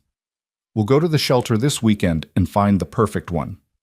After dropping Ben at school, walking him right to the classroom door instead of rushing off to work, Eli headed to Anderson's office. The receptionist, briefed on his arrival, treated him like an actual client instead of someone who'd wandered in off the street. "Mr. Martinez, Mr. Anderson is expecting you. Conference room C." The same glass-walled room where his life had changed yesterday now held only Anderson and a small mountain of paperwork. "Good morning, Eli. Coffee?" "Please." "Black." Anderson smiled as he poured. "Like Henry." "Like Henry," Eli agreed, accepting the cup. "I don't know where to start." "Then let's start with the immediate practicalities. The $500,000 has already been transferred to a new account in your name. Here's the information." Anderson slid papers across the table. "The cafe ownership transfer will take about 2 weeks to finalize, but you have full operational control starting today. The trust requires a bit more paperwork. There are tax implications and legal structures we need to establish, but the funds are accessible for approved charitable purposes." Eli stared at the bank account information. The number had too many zeros. "This is real. This is very real. Now, let's discuss what you want to do with it." "I want to make the cafe what Henry and Maggie dreamed it could be. I want to hire good people and pay them fairly. I want to make it beautiful but still accessible. I want—" Eli paused, searching for the right words. "I want to make it the kind of place where lonely old men feel seen." Anderson's expression softened. "Then you understand exactly what Henry intended. Now, let's talk logistics. You'll need to hire a manager, update the facilities, probably renovate the kitchen. I'm prepared to recommend contractors, designers, HR consultants." "Wait," Eli held up his hand. "How much is all this going to cost?" "With your inheritance? Barely a dent. The cafe property alone is worth about $2 million. You could take out a business loan using it as collateral, but honestly, you don't need to. You have liquid assets to cover any reasonable renovation." $2 million. The building where Eli had scrubbed floors and accepted Sandra's abuse was worth $2 million. The absurdity of it made him laugh. "What's funny?" Anderson asked. "I spent 11 months terrified I'd lose that job. Terrified I'd make one mistake and get fired, and Ben and I would end up on the street. And the whole time I was mopping floors in a $2 million building." "Life has an ironic sense of humor," Anderson agreed. "Now, shall we discuss the trust?" They spent 3 hours going over details that made Eli's head spin. Tax structures, investment strategies, charitable disbursement guidelines. Anderson explained everything with patient clarity, never making Eli feel stupid for asking questions, never rushing through the complexities. "The trust requires you to establish a board of directors," Anderson said. 3 people minimum who will help you make decisions about where the money goes. I'm happy to serve as one, but the other positions are yours to fill." "I don't know anyone qualified for something like that." "You know people who understand struggle, people who know what it means to need help and receive none. Those are exactly the qualifications required." Anderson leaned forward. Henry didn't want another charity run by wealthy people deciding what poor people need. He wanted people who've lived it to have the power to change it. The idea was radical and beautiful and terrifying. "Can I think about it?" "Take all the time you need. The trust isn't going anywhere." Anderson gathered his papers. "One more thing. Henry's personal effects are still in his Park Avenue apartment. His daughter doesn't want them. She made that very clear. I think Henry would want you to go through them. See if there's anything that helps you understand his vision." "When can I go?" "Whenever you're ready. I'll have keys messengered to you today." Eli left the law office feeling like he'd completed a graduate course in wealth management taught in a foreign language. His brain hurt from processing information about tax-advantaged giving vehicles and fiduciary responsibilities and investment portfolios. But beneath the confusion was a growing sense of purpose. He had work to do, important work, the kind of work that mattered beyond just survival. His first stop was Beacon Street Cafe. He stood outside for a long moment, seeing it with new eyes. The faded awning, the cracked sidewalk, the window that had been taped together for months, the flickering neon sign that read BA on Street Ka, because the C and the F had burned out years ago. It was ugly and broken and perfect. Eli pushed open the door. The morning rush had ended, leaving only a handful of lingering customers and Sandra behind the counter, her expression poisonous. "So you actually showed up," she said. "Come to gloat? Come to work. I'm the owner now, Sandra. That means I have decisions to make. 2 weeks. You said 2 weeks. I did, and I meant it. You have 2 weeks to transition out, but starting today, things are going to change around here. Tommy, the construction worker who'd complained about Henry, perked up. Change how? Eli addressed the room, his voice carrying. This cafe now belongs to me, and it's going to become what it was always meant to be. A place where everyone is treated with dignity and respect, where the staff are paid fairly, where the food is good and affordable, where you can sit for hours over one cup of coffee and nobody will make you feel bad about it. One of the other regulars, an elderly woman who came in 3 times a week, raised a trembling hand. Does that mean you're raising prices? No, ma'am. It means I'm improving everything else and keeping prices the same. How? That doesn't make business sense. It makes perfect sense if profit isn't the only goal, if community is the goal, if dignity is the goal. Eli met Sandra's eyes. If kindness is the goal. Sandra laughed, harsh and bitter. You'll be bankrupt in 6 months. Maybe, but I'd rather be bankrupt trying to do something good than wealthy doing something cruel. He turned to the other server, a young woman named Keisha, who'd always been kind to him. Keisha, can I talk to you for a minute? They stepped outside, leaving Sandra glaring daggers at their backs. What's going on, Eli? Everyone's confused. How much does Sandra pay you? Keisha looked uncomfortable. Minimum wage plus tips. Why? How would you feel about becoming assistant manager? $25 an hour plus tips and benefits. Health insurance, paid time off, the works. Keisha's eyes went wide. Are you serious? Completely serious. I need someone who understands this place, who knows the regulars, who can help me make it better. But I need someone kind, someone who sees people. He smiled. You've always been kind to me, Keisha, even when I was just the guy cleaning toilets. Because you're a good person, Eli. Everyone knows that except Sandra. Keisha's expression turned fierce. And yes, God, yes, I accept. When do I start? Today. Right now. Go back in there and work your shift, but from now on, you're management, which means you get to tell Sandra what to do for the next 2 weeks instead of the other way around. Keisha's grin was feral. This is going to be fun. Over the next week, Eli threw himself into transformation with manic energy. He hired contractors to fix everything that was broken. He had the kitchen deep cleaned and the equipment updated. He replaced the cracked floor tiles and the torn booth vinyl. He had the neon sign repaired so it once again read the full name of the cafe. But the corner booth, Henry's booth, he left exactly as it was. Instead, he had it sealed under a clear protective covering and mounted a brass plaque on the wall beside it that read, Henry's Corner, where everyone is seen. The regulars watched these changes with a mixture of excitement and trepidation. Change was scary, even good change, even change that promised to make things better. You sure about all this? Tommy asked one morning as Eli supervised the installation of new espresso machines. This equipment costs more than I make in a year. I'm sure. Good coffee shouldn't be a luxury. It should be a standard.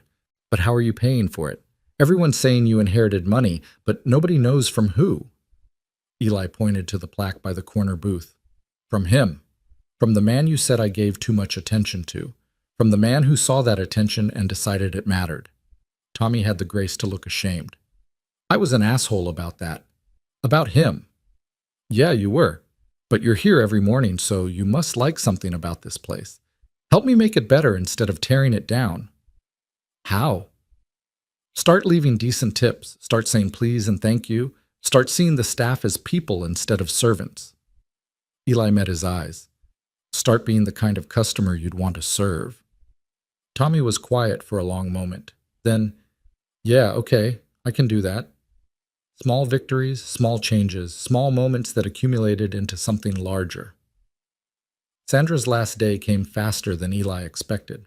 She'd spent 2 weeks undermining every decision he made, criticizing every change, poisoning the atmosphere with her resentment. When she finally clocked out for the last time, nobody said goodbye.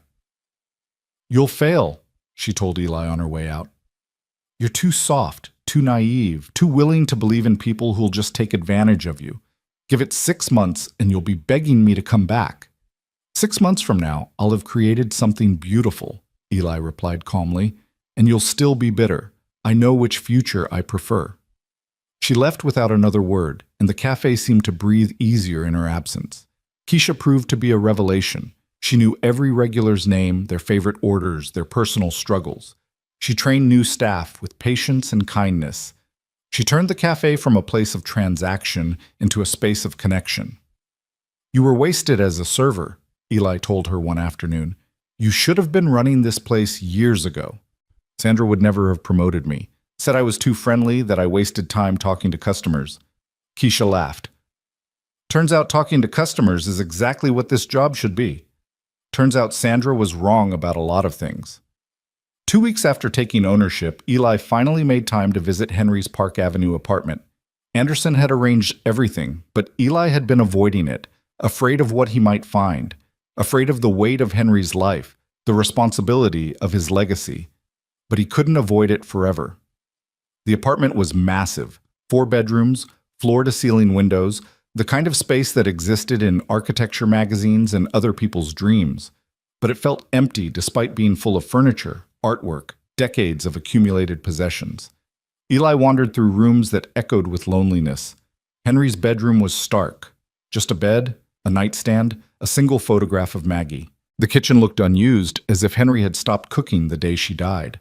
The living room was furnished but sterile, like a stage set for a life nobody was performing anymore. But the study? The study was different. Papers covered every surface. Legal pads filled with notes in Henry's shaky handwriting. Photographs arranged and rearranged, telling stories Eli didn't understand. And on the desk, in a place of honor, Ben's drawing in its expensive frame. Eli sat in Henry's chair and began reading the notes. They were letters, he realized. Letters Henry had written but never sent, addressed to people who'd disappeared from his life or never existed at all. One letter was addressed to Maggie. Eli hesitated, feeling like an intruder, but ultimately began reading. My darling Maggie, it's been 7 years and I still reach for you every morning. I still set 2 coffee cups out before remembering you're gone. I still see things I want to tell you about and turn to speak before the silence reminds me I'm alone. They say time heals. They're liars. Time just teaches you to carry the wound without showing it. Eli's vision blurred. He kept reading. I tried to die, Maggie. 3 times I tried to follow you because living without you felt like drowning in air. All the mechanics of survival, without any of the reasons for it. But I failed at dying like I failed at so much else. And then, by accident, I found the diner. Our diner transformed into something new, but still carrying echoes of what we built. And in that diner, I found a man who reminded me of you. Not in appearance, in spirit, in the way he saw people, really saw them, the way you always did. Eli had to stop reading. His tears were falling on the paper, smudging Henry's words. He found another letter, this one addressed to a daughter who'd never read it. Victoria, I don't know how to reach you anymore. Every conversation becomes a battle. Every interaction feels transactional. You want my money, but not my time. My estate, but not my stories. I look at you and wonder where the little girl went who used to climb into my lap and demand I read her one more chapter. When did you become so hard? Was it my fault, your mother's death, or just the inevitable corruption of time and disappointment? I'm leaving you money because that's what you want from me. But I'm leaving my heart to someone else, someone who reminds me that kindness still exists in this world. Eli spent hours reading these letters, confessions Henry had written to ghosts and strangers and the universe itself. Each one painted a picture of a man who'd had everything and lost the only thing that mattered. A man who'd spent 7 years preparing to die until he found a reason to care about what happened after he was gone. In the bottom drawer of Henry's desk, Eli found plans. Detailed plans for renovating Beacon Street Cafe, architectural drawings, budget projections, lists of community programs the trust could fund. It was all there. Henry's vision laid out in meticulous detail, waiting for someone to execute it. And clipped to the front of the folder, a note in Henry's handwriting. For Eli, when you're ready to begin. Eli sat in that apartment until darkness fell over Central Park, surrounded by the carefully preserved remains of Henry Whitmore's life, and he made a promise to a man who couldn't hear it. "I'll do it right, Henry. I'll make it what you and Maggie dreamed. I'll turn that cafe into a place where lonely people find community, where struggling people find support, where everyone is treated like they matter. I promise." The city lights twinkled outside the windows, indifferent to promises and dreams, and the weight of legacies passed from one generation to the next. But Eli felt different. Felt like he'd been handed not just money, but purpose. Not just resources, but responsibility. He gathered up Henry's plans, turned off the lights, and locked the door on a life that had ended so his could truly begin. The subway ride home was crowded and uncomfortable, but Eli barely noticed. His mind was already racing ahead, planning, imagining, building something beautiful from the ashes of loss. When he got home, Ben was waiting up despite the late hour, drawing another picture at the kitchen table. "Where were you, Daddy?" "Visiting Mr. Henry's house, saying goodbye properly." "Did you tell him about the dog we're getting?" Eli smiled. "I did. He would have approved." "What's this?" Ben pointed to the folder of plans Eli had brought home. "This is how we're going to change the world, buddy, one cup of coffee at a time." Ben studied his father with those two wise eyes. "Are you happy now, Daddy? For real happy?" Eli pulled his son into his arms, holding him close. "Yeah, Ben. For the first time in a long time, I'm for real happy." And the incredible thing was that it was true. The renovation of Beacon Street Cafe began on a Monday morning that felt like the first day of creation. Eli stood on the sidewalk at dawn, watching contractors unload equipment, and felt the same nervous excitement he'd experienced the day Ben was born. That sense of bringing something new and precious into the world, knowing you were responsible for keeping it alive. "You sure about closing for a whole month?" Keisha asked, appearing beside him with 2 cups of coffee. "Some of the regulars are already complaining they don't know where to go for breakfast." "I gave everyone a list of other diners nearby, and I promised we'd reopen better than before." Eli accepted the coffee gratefully. "Besides, we can't do this halfway. Henry didn't do anything halfway. Henry also had $87 million. You're working with a fraction of that. A fraction of $87 million is still more money than I ever imagined having." Eli sipped his coffee, watching the sun paint the buildings across the street in shades of gold. "And it's not about how much we spend, it's about doing it right." The lead contractor, a woman named Rosa, who'd come highly recommended by Anderson, strode over with a clipboard and an expression that suggested she didn't tolerate nonsense. "Mr. Martinez, we need to make some decisions about the kitchen layout. The current configuration violates about 6 different health codes. Fix whatever needs fixing. Just preserve the character of the place." "Character is great until the health inspector shuts you down." Rosa flipped through her notes. "I'm recommending we gut the kitchen entirely, start from scratch. New equipment, new ventilation, proper spacing. It'll cost about $40,000 more than the original estimate." Eli's old instinct screamed at him that $40,000 was an impossible, terrifying amount. But his new reality whispered that $40,000 was an investment in doing things right. "Do it." "But Rosa?" "Yeah?" "That corner booth stays exactly as it is. I don't care if you have to build the entire renovation around it. That booth doesn't get touched." Rosa glanced at the protective covering over Henry's booth, at the brass plaque on the wall. "The one with the memorial?" "That one. It's sacred ground." Something in Eli's tone made Rosa nod without argument. "Understood. We'll work around it." Over the next 4 weeks, Eli watched Beacon Street Cafe transform from a tired relic into something that honored both its past and its future. The contractors stripped away decades of neglect, revealing good bones beneath the decay. Original tile work emerged from under cheap linoleum. Brick walls appeared where drywall had hidden them. The space began to breathe again, remembering what it had been when Maggie first opened those doors. But Eli wasn't trying to recreate Maggie's table. He was trying to build something that carried its spirit forward. New booths in warm burgundy leather, tables made from reclaimed wood.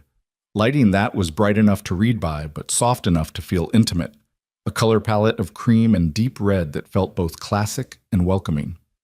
The kitchen became a marvel of modern efficiency. Stainless steel and proper ventilation, and equipment that didn't sound like it was dying every time someone turned it on. But Eli insisted on keeping the old coffee maker, the one Henry had drunk from every morning. Rosa had it professionally restored and mounted on a place of honor behind the counter. "That's a health code violation," she pointed out. "Then we won't use it. But it stays. That machine made Henry's last cups of coffee. It's part of the story." Ben visited the construction site every day after school, hard hat perched on his small head, asking endless questions about measurements and materials and whether the workers ever got scared being up so high on ladders. The crew adopted him as a mascot, teaching him about levels and load-bearing walls and the satisfying sound of a perfectly driven nail. "Your kid's got a good eye," Rosa told Eli one afternoon. "He spotted a measurement error I missed. Kid might be an architect someday. Or an artist, or an astronaut, or whatever he wants." Eli watched Ben carefully sketching the cafe layout in his notebook. That's the whole point of all this, giving him the freedom to become whoever he's meant to be. "Henry would be proud," Rosa said quietly. "I looked him up after you hired me, read about what he and his wife built. This is a hell of a legacy to inherit. Sometimes I wake up terrified I'm going to mess it up, that I'll dishonor what they created. But you know what I think? I think the fact that you're terrified means you'll get it right. It's the people who aren't scared who screw things up." Rosa clapped him on the shoulder. "You're doing good work here, Eli. Trust yourself." While the cafe underwent its physical transformation, Eli worked on assembling the board for the Whitmore Legacy Trust. Anderson had agreed to serve, bringing legal expertise and institutional knowledge. For the second position, Eli approached Mrs. Chen. "Me?" She'd stared at him like he'd suggested she fly to the moon. "I'm just a babysitter, Eli. I don't know anything about running a foundation." "You know about struggle. You know what it's like to work 3 jobs and still worry about making rent. You know which bills get paid and which ones get ignored. You know exactly what people need because you've needed it yourself." Eli had taken her hand gently. "That's worth more than any MBA, Mrs. Chen. Henry wanted people who understood on this board, not people who theorized. But I don't even have a college degree." "Neither do I, but we both have something better. We have empathy. We have experience. We have hearts that break when we see people suffering." He'd squeezed her hand. "Please, help me make sure this money goes to people who actually need it." Mrs. Chen had cried. Then she'd said yes. For the third position, Eli chose Keisha. She'd protested even more vigorously than Mrs. Chen, insisting she was too young, too inexperienced, too new to management. But Eli had been insistent. "You're 26 years old and you've been supporting your grandmother and 2 younger siblings since you were 18. You've made $1 stretch further than should be physically possible. You've worked jobs that treated you like you were disposable, and you never let it make you cruel." Eli had met her eyes steadily. "You're exactly who should be deciding how to help people, Keisha, because you know what help actually looks like." The first official meeting of the Whitmore Legacy Trust Board happened in the cafe's back office 3 weeks into the renovation. The space was cramped and smelled like fresh paint, but the 4 of them squeezed around a folding table with coffee and determination. "Okay," Eli said, feeling wildly out of his depth. "I guess we should start with what Henry wanted." He specified that the trust should focus on supporting single parents and small businesses, people who are working hard but can't quite make it over the finish line. "How much are we working with?" Mrs. Chen asked, pen poised over a notebook.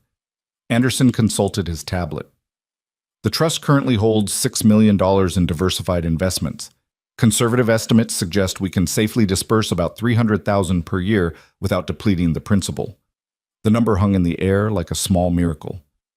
$300,000 every year, forever. That could change a lot of lives, Keisha said softly. "It could change everything for about 60 families, Mrs. Chen calculated quickly, if we gave $5,000 to each one. Or it could help 12 people really comprehensively, Anderson suggested. 25,000 each could cover debt, provide startup capital, create actual transformation." They debated for 2 hours, voices rising and falling with passion and disagreement and the messy work of trying to do good in a complicated world. Eli mostly listened, amazed at the intelligence and compassion in the room. These weren't wealthy philanthropists playing at charity. These were people who knew hunger and fear and desperation, trying to build a ladder for others to climb. Finally, Keisha said, "What if we did both? What if we had different grant levels? Small emergency grants for immediate crises, rent, medical bills, car repairs. Medium grants for people trying to start businesses or go back to school. And then a few large grants for comprehensive support, debt elimination, startup capital, the works. A tiered system, Anderson said approvingly. That's actually brilliant. It allows us to help more people while still providing transformative support where it's most needed. They spent the rest of the meeting hammering out details. Emergency grants up to $2,000, available within 48 hours of application. Development grants between $5,000 and $15,000 for education or business startup. Transformation grants of $25,000 for comprehensive support, limited to 5 recipients per year. How do we choose who gets what? Mrs. Chen asked. There are so many people who need help. We start with the people Henry would have seen, Eli said quietly. The invisible ones. The people working 2 jobs and still falling behind. The single parents who are 1 car repair away from disaster. The small business owners who can't get traditional funding because banks don't believe in them. He looked around the table. We find them and we help them. That's how we honor Henry. As word of the trust spread, applications began arriving. First a trickle, then a flood. Each one was a story of struggle and resilience, of people fighting against odds that shouldn't exist in the wealthiest country on earth. A single mother of 3 who'd been fired for missing work when her son got sick, now facing eviction. A veteran trying to start a landscaping business but lacking the capital for equipment.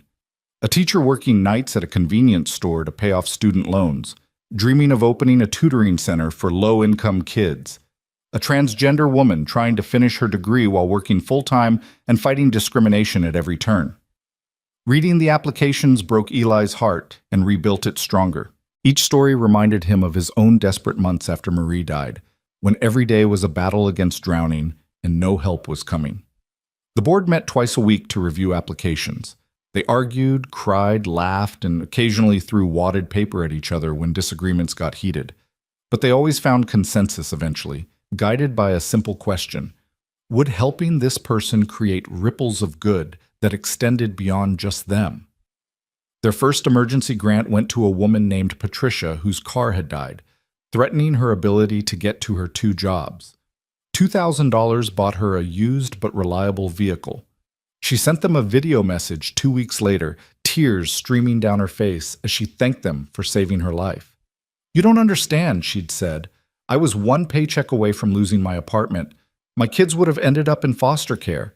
You didn't just fix my car. You kept my family together. And Keisha had played that video 3 times, crying harder each time. This is why we're doing this right here. Their first transformation grant went to Marcus, a formerly incarcerated man trying to open a restaurant but unable to get funding because of his record. $25,000 covered commercial kitchen equipment, licensing fees, and 3 months of operating capital. His restaurant, Second Chances, opened 6 months later and immediately became a neighborhood fixture, known for hiring people others wouldn't and serving food that tasted like love. By the time Beacon Street Cafe reopened, the trust had helped 43 people. 43 lives changed. 43 ripples spreading outward. The cafe's grand reopening happened on a Saturday morning exactly 2 months after Henry's death. Eli had insisted on the timing. Henry had loved Saturdays, the day Ben had colored with him, the day everything had changed. At 6:00 a.m., a line stretched down the block. Old regulars mixed with curious newcomers, all waiting to see what Eli had built. Tommy stood near the front, looking uncomfortable in clean clothes. Mrs. Chen had brought half her building. Keisha's entire family had shown up for support. Even some of the grant recipients had come, wanting to thank the man who'd helped them. You ready? Keisha asked, standing beside Eli at the locked door. Absolutely not. Let's do it anyway. Eli unlocked the door and the crowd flooded in, their reactions immediate and visceral. People stopped, stared, touched the walls like they couldn't believe what they were seeing. The space glowed with warmth and welcome, every detail considered, every corner designed for comfort. But it was Henry's corner that drew everyone's attention. The preserved booth under its clear protective covering, the brass plaque catching the light, the old coffee maker mounted above it like a religious icon. People approached it reverently, reading the inscription, understanding without being told that this was sacred space. Tommy was the first to speak, his voice rough with emotion. You really did it. You made it beautiful. We made it beautiful, Eli corrected. All of us. Everyone who believed it could be better. The first customer to sit in a booth was a homeless veteran named Jerome, who'd been coming to the cafe for years, usually buying nothing because he had nothing to buy with. Eli approached him with a menu and a smile. Good morning, Jerome. What can I get you? Jerome shifted uncomfortably. I'm just getting warm. I'll leave when it gets crowded. You'll do no such thing. Breakfast is on the house today. For everyone. What would you like? You can't afford to give away free food. I can afford whatever creates community. Now, eggs or pancakes? Jerome's eyes filled with tears. Pancakes, if it's really okay. It's more than okay. It's exactly what this place is for. By noon, Eli had served 300 people. Some paid, some couldn't, all were welcomed exactly the same. The coffee was excellent, the food was honest, and the atmosphere hummed with the kind of energy that happens when people feel genuinely seen. Ben spent the day at Henry's corner, showing people his drawing that Henry had loved, telling anyone who'd listen about the old man who'd promised to teach him chess. An elderly woman sat with him for an hour, teaching him basic chess moves on a board she'd brought specifically for that purpose. Mr. Henry wanted you to learn, she said, so I'm teaching you for him. That's how we keep people alive, by finishing what they started. Victoria Whitmore Chase chose that moment to make her entrance.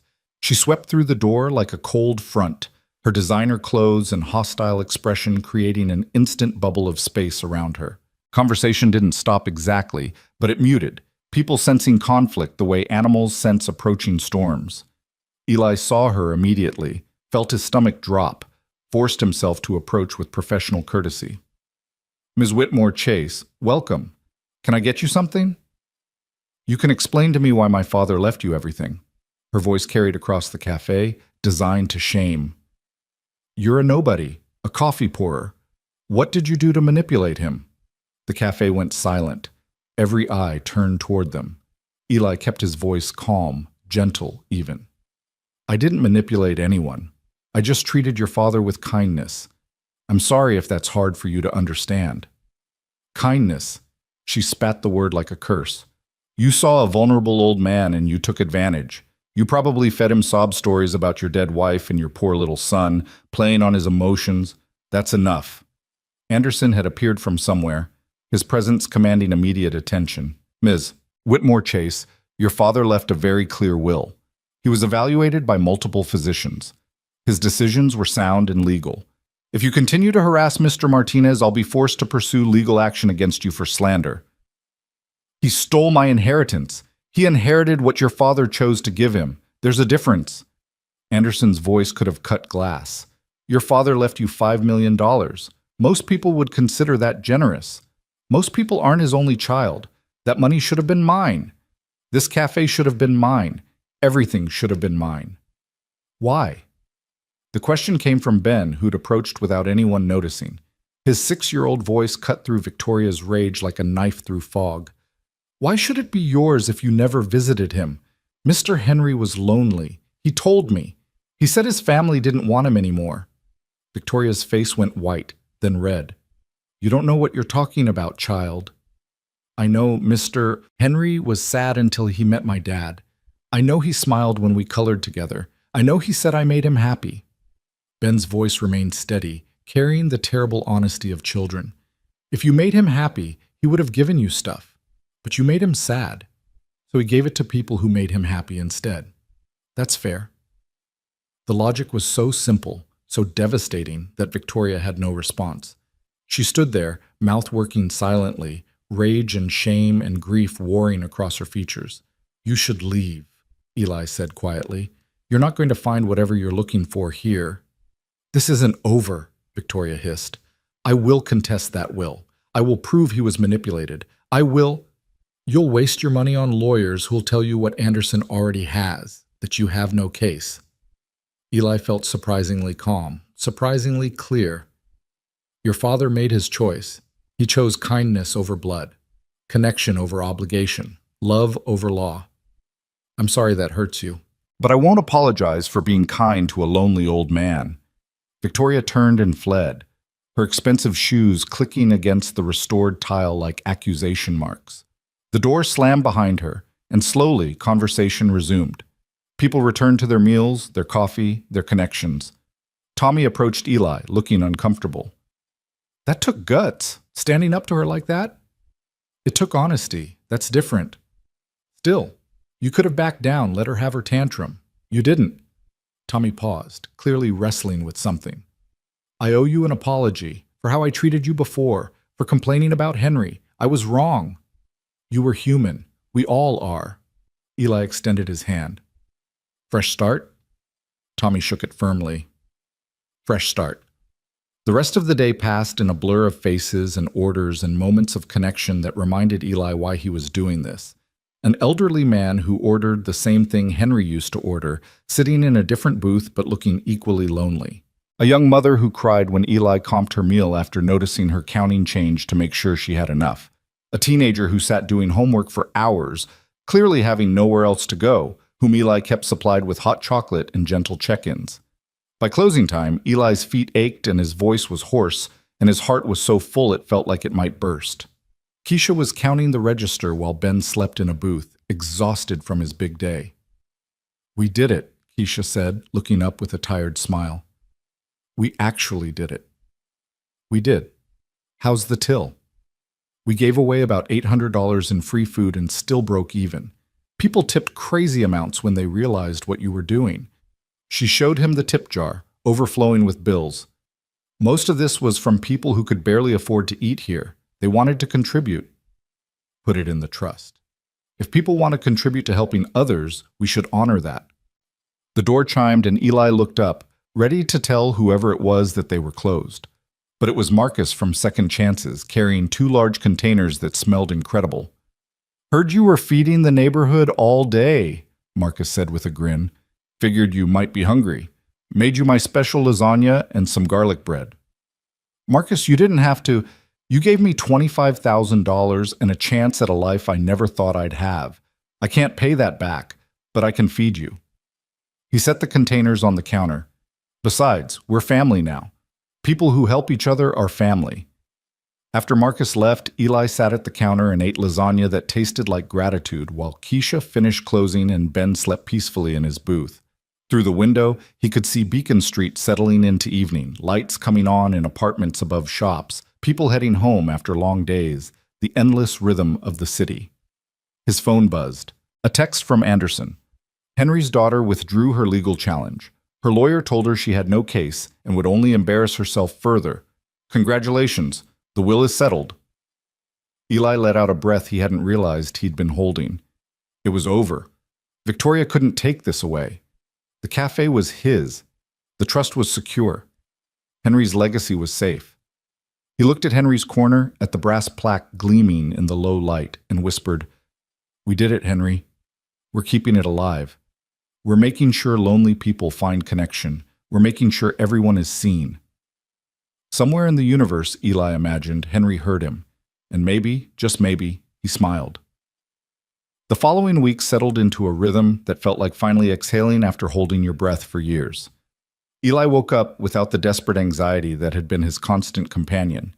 He made Ben breakfast and actually ate with him instead of gulping coffee while running out the door. He walked Ben to school, kissed him goodbye, and headed to the cafe not because he'd be fired if he was late, but because he genuinely wanted to be there. The cafe became exactly what Henry had envisioned, a place where everyone belonged. Business people in suits sat next to construction workers in paint-splattered jeans. Teenagers doing homework shared tables with retirees reading newspapers. The homeless were welcomed as warmly as the wealthy, and somehow, miraculously, everyone seemed to understand that this space operated under different rules than the rest of the world. Eli hired carefully, looking for people who had Henry's gift of seeing others. A formerly homeless woman named Deshawn became the morning cook, bringing both skill and stories that reminded everyone where they'd come from. A college dropout named Jamie worked the counter with the kind of enthusiasm that came from finally finding a place that valued who you were over what you'd achieved. An elderly Vietnamese woman named Lan handled the baking, arriving at 4 o'clock a.m. to make pastries that tasted like love and patience. Each staff member had a story. Each had struggled. Each understood on a cellular level what it meant to be overlooked, underestimated, dismissed, and each brought that understanding to their work, creating an atmosphere of radical welcome that customers felt the moment they walked through the door. The trust continued its work, steadily helping people claw their way toward stability. They funded a single father's CDL training so he could get a better-paying truck driving job. They covered 3 months of rent for a woman escaping domestic violence. They bought equipment for a disabled veteran starting a handyman business. They paid for a teenager's college application fees when her school counselor said she wasn't college material. Each grant came with a handwritten note from Eli. Someone once helped me when I didn't know I needed it. Now I'm passing it forward. Use this to build something beautiful.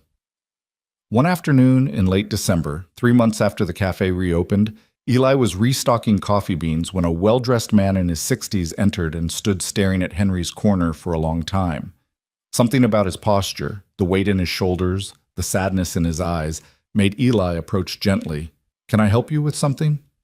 The man started as if waking from a dream. "I'm sorry, I knew Henry. We were law partners for 30 years. I heard about what happened, what he did, and I had to come see." He gestured at the cafe.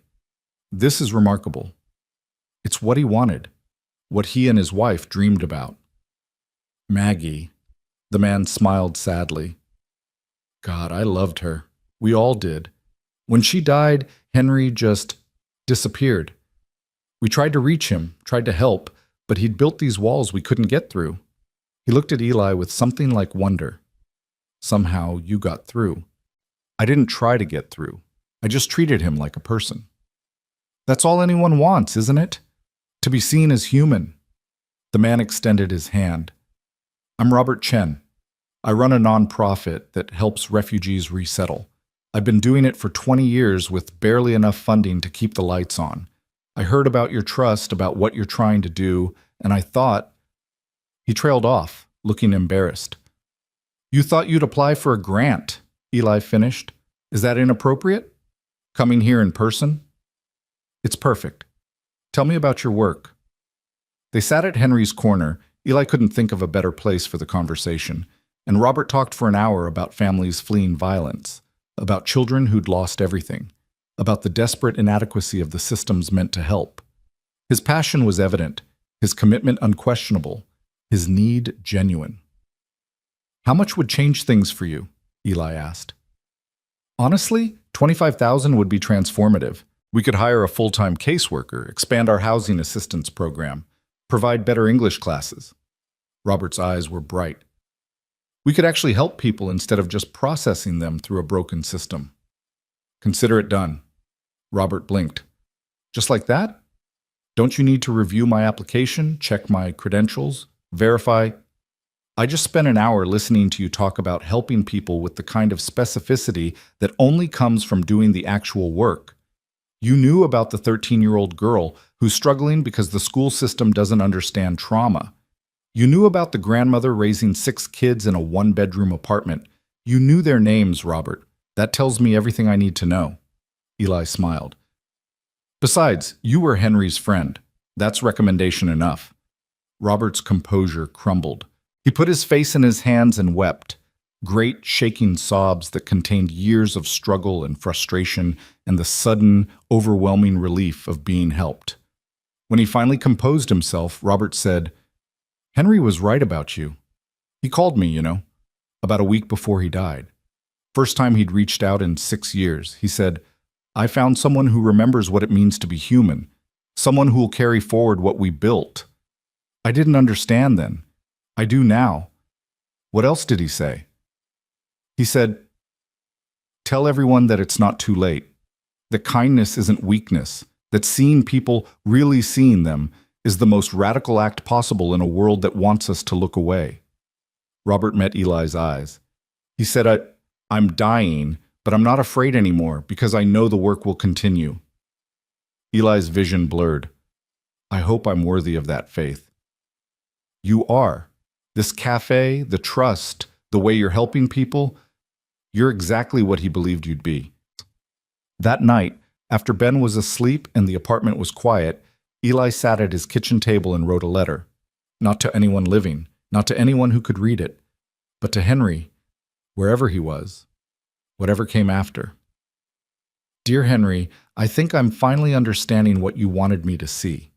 It's not about the money, though the money helps. It's not about the cafe, though the cafe matters. It's about remembering that every person you meet is carrying something heavy, is fighting battles you can't see, is one act of kindness away from either breaking or healing. You taught me to see that. Not with words, but with your presence, with your trembling hands and your lonely breakfasts and your desperate need to be treated like you mattered. I see people now, Henry, really see them, the way you saw me, the way Maggie saw everyone. And I'm teaching Ben to see them too. Your legacy isn't the money or the building or even the trust. Your legacy is the gift of sight, the ability to look at someone and recognize their humanity. Thank you for seeing me. Thank you for trusting me. Thank you for changing my life by letting me change yours. I promise I'll keep seeing people. Every day. For the rest of my life, I promise. He folded the letter and put it in the box where he kept important things. Ben's birth certificate, Marie's wedding ring, the first drawing Ben ever made him. It seemed right that Henry's memory should live there, among the most precious pieces of his life. Christmas came and Eli and Ben spent it at the cafe, serving a free dinner to anyone who showed up. Over 200 people came, bringing the warmth of community to a day that could be desperately lonely. Jerome, the homeless veteran, played Santa Claus with surprising enthusiasm. Deshawn cooked a feast. Keisha organized games and carols. Ben handed out presents donated by customers. Small things, but things that meant someone had been thought of, remembered, seen. At the end of the night, as snow began to fall outside and the last guests were leaving, Tommy approached Eli with his characteristic discomfort around emotions. This was good, really good. My family doesn't really do holidays anymore after my divorce, so this was nice. You're always welcome here, Tommy, holidays or not. I know, that's what makes it matter. Tommy pulled out his wallet and removed several folded bills. For the trust. It's not much, but I want to help. Eli looked at the money, maybe $60, and understood it represented sacrifice. Tommy didn't have money to spare. This was his way of joining something larger than himself. This is exactly the right amount, Tommy. Thank you. After everyone left, Eli and Ben stood at the window, watching snow dust Beacon Street in white. The cafe glowed behind them, warm and welcoming, ready for whatever tomorrow brought. Daddy, Ben said sleepily, leaning against Eli's leg, do you think Mr. Henry can see us? Do you think he knows we're keeping his cafe nice? I think he knows, buddy. I think he's very proud. I miss him. Is that weird? I only met him once. It's not weird at all. Some people make an impression that lasts forever, even if you don't know them for long. Eli lifted Ben into his arms. Mr. Henry was one of those people. Like Mommy? Like Mommy. They stood there together, father and son, holding each other in the glow of something Henry and Maggie had built decades ago, something that had died and been resurrected, something that would continue as long as people remembered that kindness mattered more than profit, that dignity mattered more than efficiency, that seeing people, really seeing them, was the whole point of being human. Outside, the snow continued to fall, covering the world in white, making everything new again. The new year arrived with the kind of cold that made your bones ache and your breath visible in clouds. Eli stood at the cafe window at dawn, watching the city shake off sleep, and felt the weight of what he'd built settling into something that felt almost like permanence. 6 months ago, he'd been drowning. Now he was breathing. The difference was everything. You're here early, Keisha said, letting herself in through the back door, stamping snow from her boots. Couldn't sleep? Slept fine. Just wanted to see the sunrise from here. It's different when you own the place you're standing in. Still can't believe it sometimes, can you? Eli shook his head. Every morning I wake up thinking I'm going to open my eyes and be back in that one-bedroom apartment, scrambling to figure out how to pay rent. Then I remember this is real. That Henry was real. That all of this actually happened. Keisha moved beside him, and they stood together watching steam rise from manhole covers and early commuters hurry past with their heads down against the wind. You know what I think about? She said. I think about all the people Henry could have chosen. Rich people, famous people, his own family. And he chose you because you cut his toast, because you were kind when you had every reason not to be. That gives me hope, Eli. That kindness still matters that much. It has to matter. Otherwise, what's the point of any of this? The morning rush began, and with it came the familiar choreography of coffee and conversation and connection. But something was different today. Eli noticed it in the way people lingered, in the quiet conversations happening at tables, in the way strangers were sharing newspapers and offering opinions on headlines. "Did you hear?" Tommy said when Eli brought his coffee. "They're closing Roosevelt Elementary, budget cuts. They're redistributing all the kids to schools across the district." Eli froze. "Roosevelt? That's where Ben goes." "I know. My nephew goes there too, starts next month.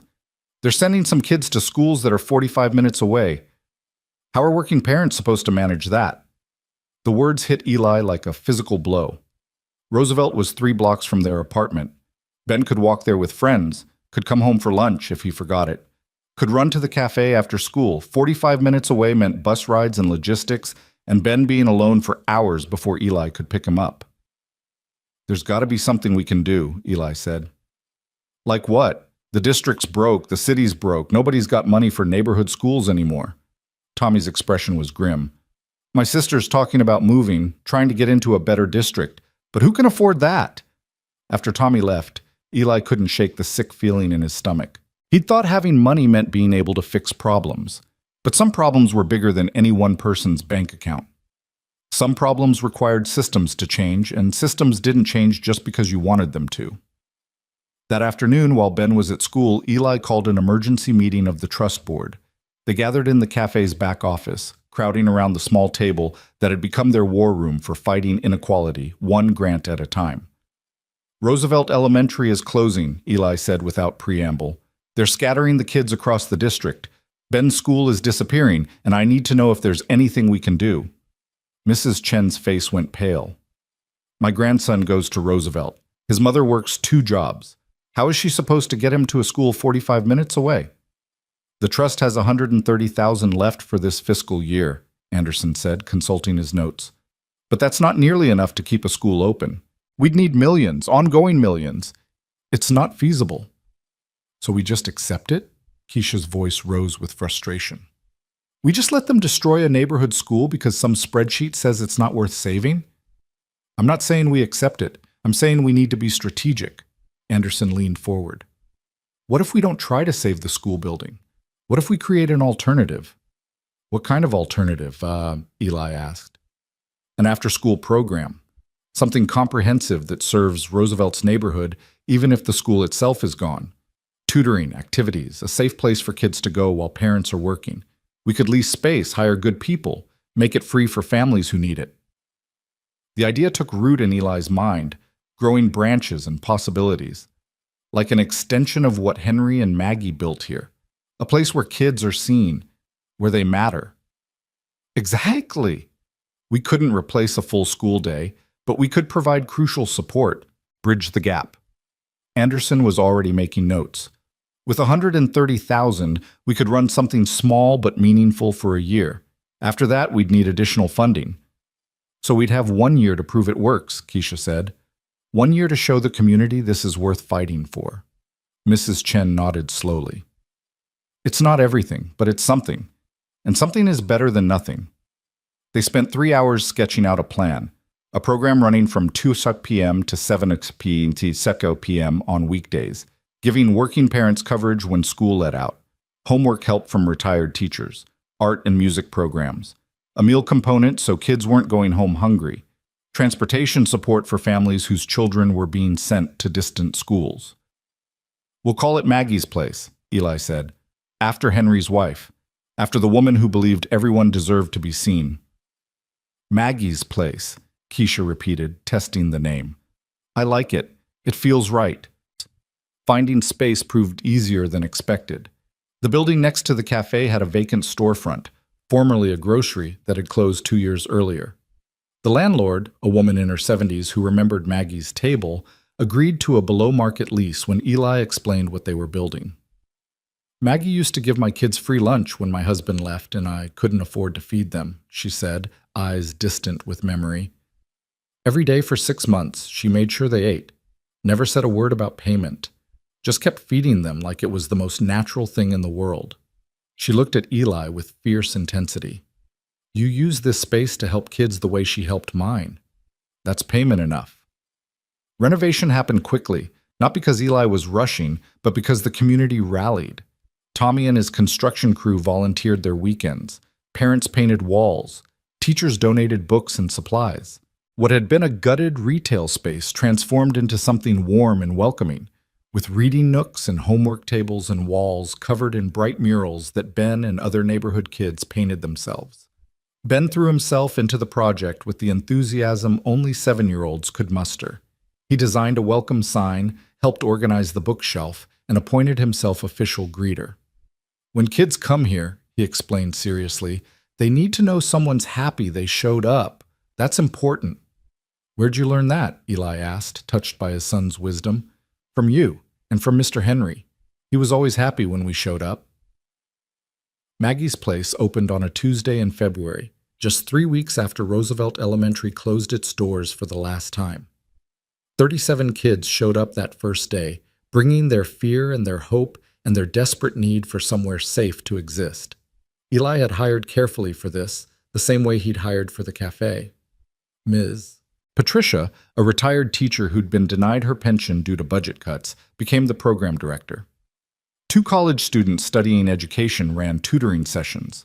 Deshawn from the cafe provided snacks that met kids' nutritional needs while tasting like treats. And Mrs. Chen, who'd been watching neighborhood kids informally for decades, became the heart of the operation. The person who knew each child's name, their struggles, their dreams. That first week was chaos. Kids testing boundaries, parents uncertain whether to trust this new thing, logistics falling apart and being rebuilt in real time. Eli moved between the cafe and Maggie's Place, like a man trying to be in 2 places at once, which was essentially what he was attempting. On Friday, when he was certain everything was about to collapse from the weight of impossible expectations, something shifted. A girl named Destiny, 9 years old with eyes older than her years, approached Mrs. Chen hesitantly. Is it true we can come here every day? She asked. Even if we don't got homework. Even if you don't have homework, Mrs. Chen corrected gently. And yes, sweetheart, every weekday. This is your space now. Why? The question carried a lifetime of disappointment, of promises broken and support withdrawn. Why would you do this for free? Mrs. Chen knelt down, bringing herself eye level with Destiny. Because someone once did it for me when I needed it, and because you deserve a place where you matter, where you're safe, where people see you as more than just a problem to solve. She smiled. You're not a problem, Destiny. You're a kid, and kids deserve to be kids. Destiny started crying. Then she was hugging Mrs. Chen with desperate strength, and Mrs. Chen was crying too, and Eli had to turn away because his own vision was blurring. This was why they were doing it. Not for recognition or gratitude, but for moments like this, when a child who'd been carrying the world on small shoulders could finally set that weight down, even just for a few hours. Word spread quickly through the neighborhood. By the end of the second week, they had 67 kids registered. By the end of the month, 93. The space that had seemed too large suddenly felt too small. They expanded into the backyard, creating an outdoor area for games and art projects. They added evening hours twice a week for parents who worked late shifts. They partnered with the local library for additional resources. And slowly, impossibly, it started working. Kids who'd been failing classes began improving. Parents who'd been drowning found breathing room. The neighborhood, which had been fracturing under the weight of systemic neglect, started knitting itself back together. But success brought its own complications. The trust's funds were depleting faster than anticipated. By March, Anderson delivered the news Eli had been dreading. At our current burn rate, we'll be out of money by June. We need to find additional funding or start cutting services. We can't cut services, Keisha said immediately. These kids depend on us now. We made them a promise. Then we need money. Grants, donations, fundraising, something. Eli had an idea, one that had been forming in the back of his mind for weeks. What if we tell Henry's story? What if we show people what kindness can create? You mean go public? Anderson looked skeptical. That's not usually your style. No, it's not. I hate the idea of it. But if sharing what Henry did, what we're doing with what he gave us, inspires others to help, then it's worth the discomfort. Eli looked around the table. We're not asking for us. We're asking for 93 kids who deserve better. They started small.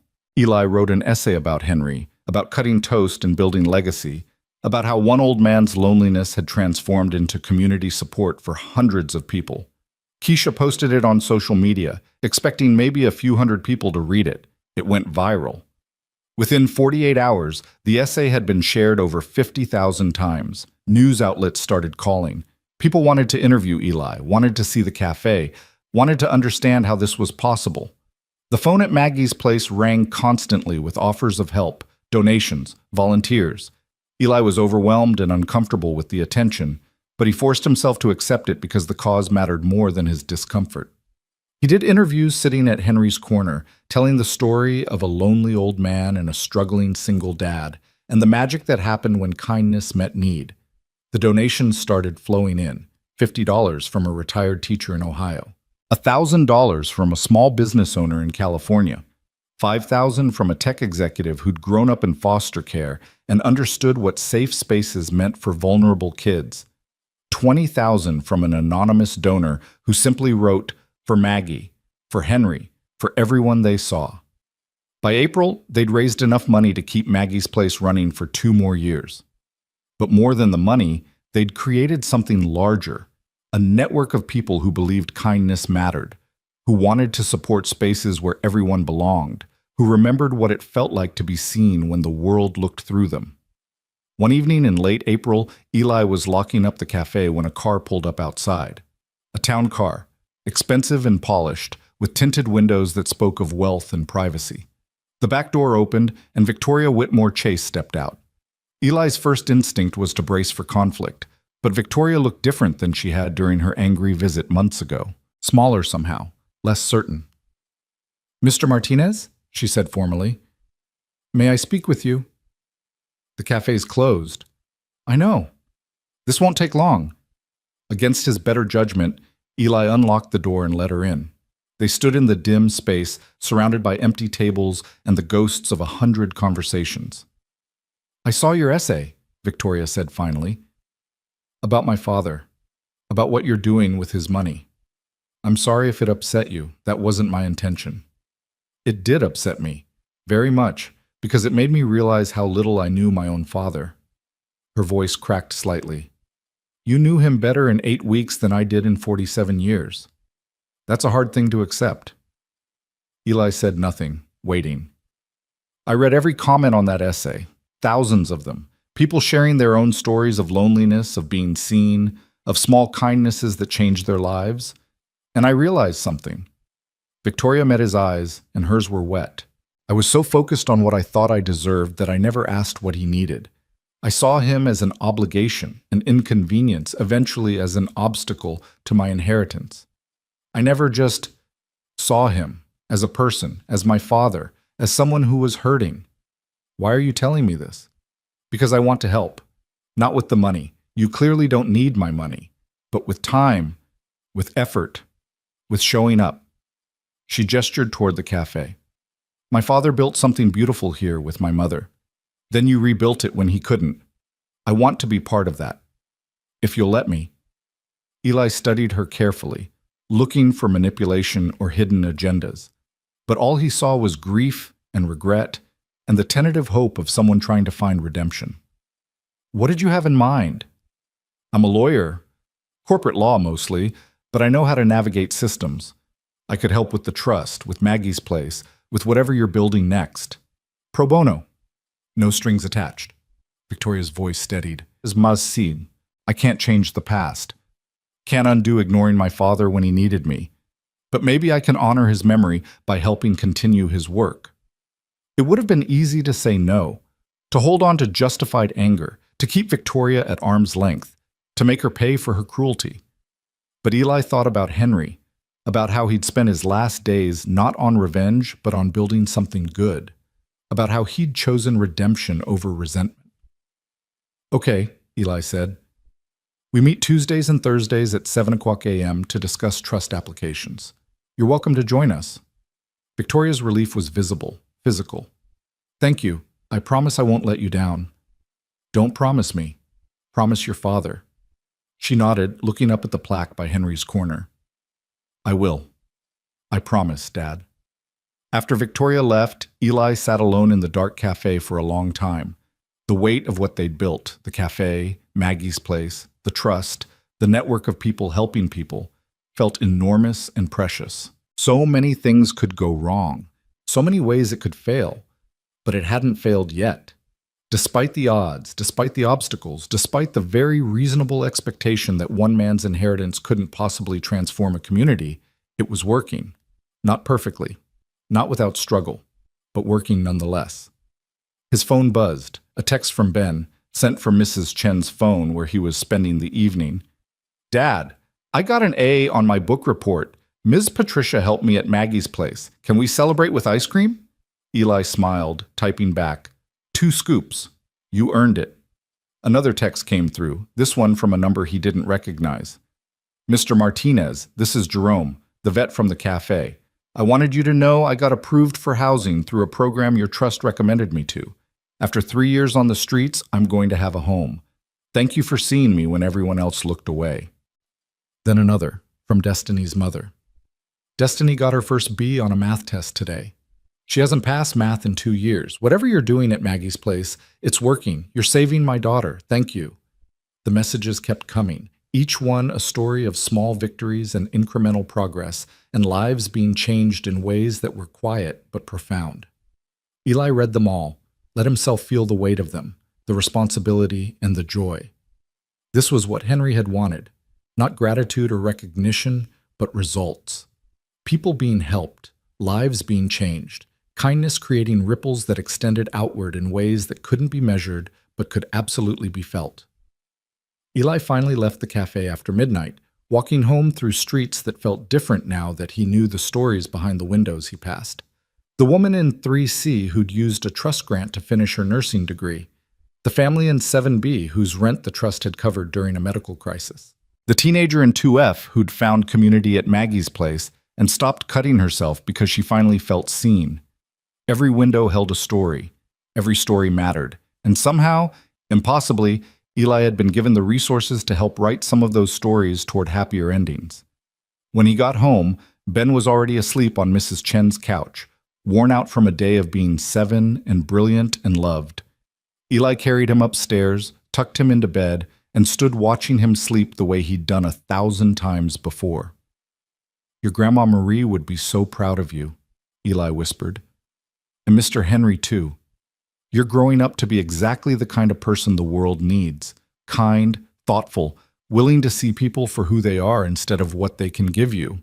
Ben stirred slightly, mumbling something that sounded like, "Love you, Dad," before settling back into deep sleep. Eli thought about Henry in his final days, sitting in that corner booth, watching the world continue without him, feeling invisible and unnecessary. And then Ben sitting with him, coloring and talking and treating him like he mattered. One afternoon of attention from a 6-year-old had given Henry hope, had reminded him that connection was possible, had inspired him to use his death to create life for others. The butterfly effect of kindness was real. One cut piece of toast had saved Eli's life. One coloring session had restored Henry's will to matter. One inheritance had transformed a community, and all of it had started with the simple revolutionary act of seeing another person's humanity and responding to it. Eli walked to his bedroom, changed into pajamas, and lay down in a bed he actually owned in an apartment he could actually afford. Through the wall, he could hear their neighbor's television, the sound of distant sirens, the endless symphony of the city. But beneath all that noise, Eli heard something else. The echo of Henry's voice saying, "You're a good father." The memory of Maggie's dream of a place where everyone was family. The sound of 93 kids laughing at Maggie's place. The quiet gratitude of people whose lives had been touched by the trust. It sounded like purpose, like meaning, like exactly the kind of life Henry had wanted him to build. Eli closed his eyes and let himself feel, maybe for the first time since Marie died, genuinely at peace, Not because everything was perfect. It wasn't. Not because all problems were solved. They weren't. But because he was doing work that mattered with resources Henry had entrusted to him. And that was enough. More than enough. It was everything. In the morning, there would be more people to help, more challenges to face, more stories to hear and respond to. But tonight, Eli let himself rest in the knowledge that he'd honored Henry's gift, that he'd taken loneliness and transformed it into community, that he'd proven kindness wasn't weakness, but the strongest force in the world. Somewhere in the universe, Henry and Maggie were watching, and Eli hoped they were smiling. Summer arrived with the kind of heat that made the city shimmer and smell like hot asphalt and possibility. Eli stood at the cafe window watching children stream out of Maggie's place with popsicles and artwork, their laughter cutting through the humid air like music. A year had passed since Henry's death. 365 days of building something from the ashes of loneliness and grief. "Hard to believe it's been a year," Keisha said, appearing beside him with 2 glasses of iced tea. "Feels like yesterday and forever ago at the same time." Time's weird like that. The important moments stretch and compress until you can't tell if they happened last week or last lifetime. Eli accepted the tea gratefully. "You ever wonder what Henry would think if he could see all this?" "I think he'd tell you to stop wondering and keep working," Keisha smiled. "He wasn't much for sentiment when there was still work to do." She was right. The trust had helped over 200 people now. Maggie's place served 143 kids daily. The cafe had become a neighborhood institution where everyone from CEOs to construction workers sat elbow to elbow sharing coffee and stories. But there was always more to do, more people to help, more loneliness to combat. Victoria had become an unexpected ally in the work. She showed up for every meeting, handled legal complications with ruthless efficiency, and volunteered at Maggie's place twice a week. Eli watched her read to children with a tenderness she'd probably forgotten she possessed, saw her learn her father's gift of seeing people, and understood that redemption was possible for anyone willing to do the hard work of change. "My father would have liked you," Victoria told Destiny one afternoon, helping the girl with homework. "You remind me of him, actually. Stubborn, smart, determined not to let the world tell you who you're supposed to be." "Did you like your dad?" Destiny asked with the bluntness of children who hadn't learned to soften difficult questions. Victoria was quiet for a long moment. "I loved him, but I didn't always show it. I was so busy being angry about what I thought he owed me that I forgot to just be his daughter. That's my biggest regret, that I can't tell him I'm sorry, that I finally understand what mattered." "You could tell him anyway," Destiny suggested. "My mom says people who died can still hear us if we talk to them real loud in our hearts." "You think so?" "I know so. I tell my grandma stuff all the time, and I know she hears me because I feel different after. Like she answered even though I can't hear her words." Victoria's eyes glistened. "Thank you, Destiny. I think I'll try that." Later, Eli found Victoria sitting at Henry's corner, her hand pressed against the protective covering, lips moving in silent conversation. He didn't interrupt. Some conversations were meant to be private, even when they happened in public spaces. Ben had grown in that year too, his 7-year-old wisdom deepening into something that sometimes took Eli's breath away. He volunteered at Maggie's place every afternoon, appointed himself welcome committee, and seemed to instinctively know which kids needed extra attention. He'd inherited Henry's gift, Eli realized. The ability to see people's pain and respond to it without making them feel fragile or broken. "There's a new kid coming tomorrow," Ben told Eli one evening over dinner. "Miss Patricia said his name is Marcus, and he just came from foster care and he's scared. I'm going to make sure he knows we're nice." "That's very thoughtful of you, buddy. Mr. Henry made me feel safe when I was scared. Now I get to do that for other kids." Ben said it simply, like it was the most obvious thing in the world. That's how it works, right? People help us, then we help other people, and it keeps going forever? That's exactly how it works. Henry understood that. Your mom understood that. Now you understand it too. When I grow up, I'm going to do what you do. Help people and make places where everybody belongs. Eli's throat tightened. You're already doing that, Ben. Age doesn't matter. Heart does. The trust board meetings had evolved into something larger than just grant distribution. They'd become strategy sessions for tackling systemic issues that kept people trapped in poverty. Mrs. Chen had become fierce about education access. Keisha focused on workforce development. Victoria handled policy advocacy. Anderson managed the financial sustainability. And Eli held the center, making sure they never forgot that every application represented a human being with a story that mattered. "We need to talk about scaling," Anderson said at their August meeting. "We've proven the model works. Maggie's Place is thriving. The grants are changing lives. But we're still only helping people in this neighborhood. What if we expanded?" "Expanded how?"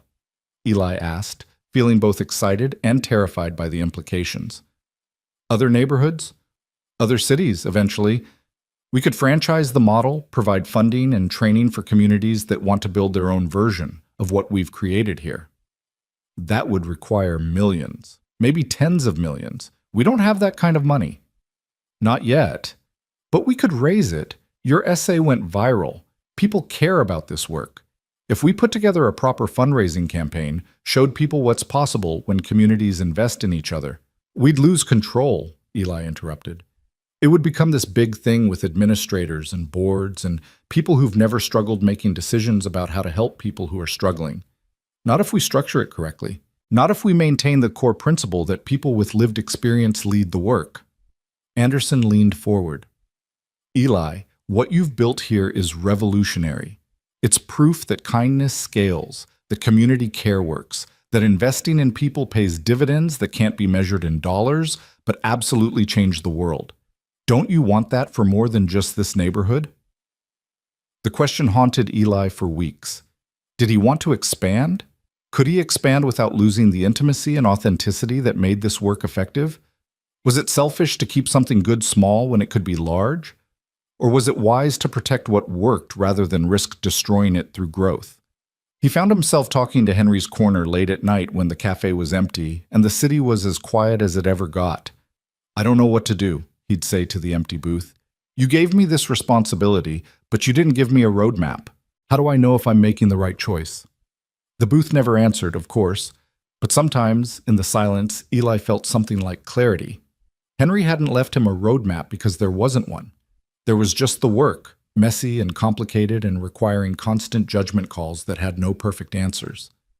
In September, something happened that made the decision for him. A mother from across the city showed up at the cafe with her 2 children, looking desperate and determined in equal measure. "I read about what you do here," she said. "About Maggie's Place, about the trust, about how you help people. My kids got redistributed to a school an hour away when their school closed. I'm working double shifts trying to keep us housed and fed, but I can't be there when they get home. They're alone from 3 to midnight every day. They're 7 and 9. That's not safe, but I don't have options." Eli's heart broke. "I wish I could help, but Maggie's Place only serves this neighborhood. We don't have the capacity, see." "Then help me start one in my neighborhood. Please. I'll do the work. I'll find the space, recruit the volunteers, handle the logistics. I just need someone to show me how. And maybe some startup funding." Her voice cracked. "My babies deserve what your kids have. A safe place. People who see them. I'm begging you."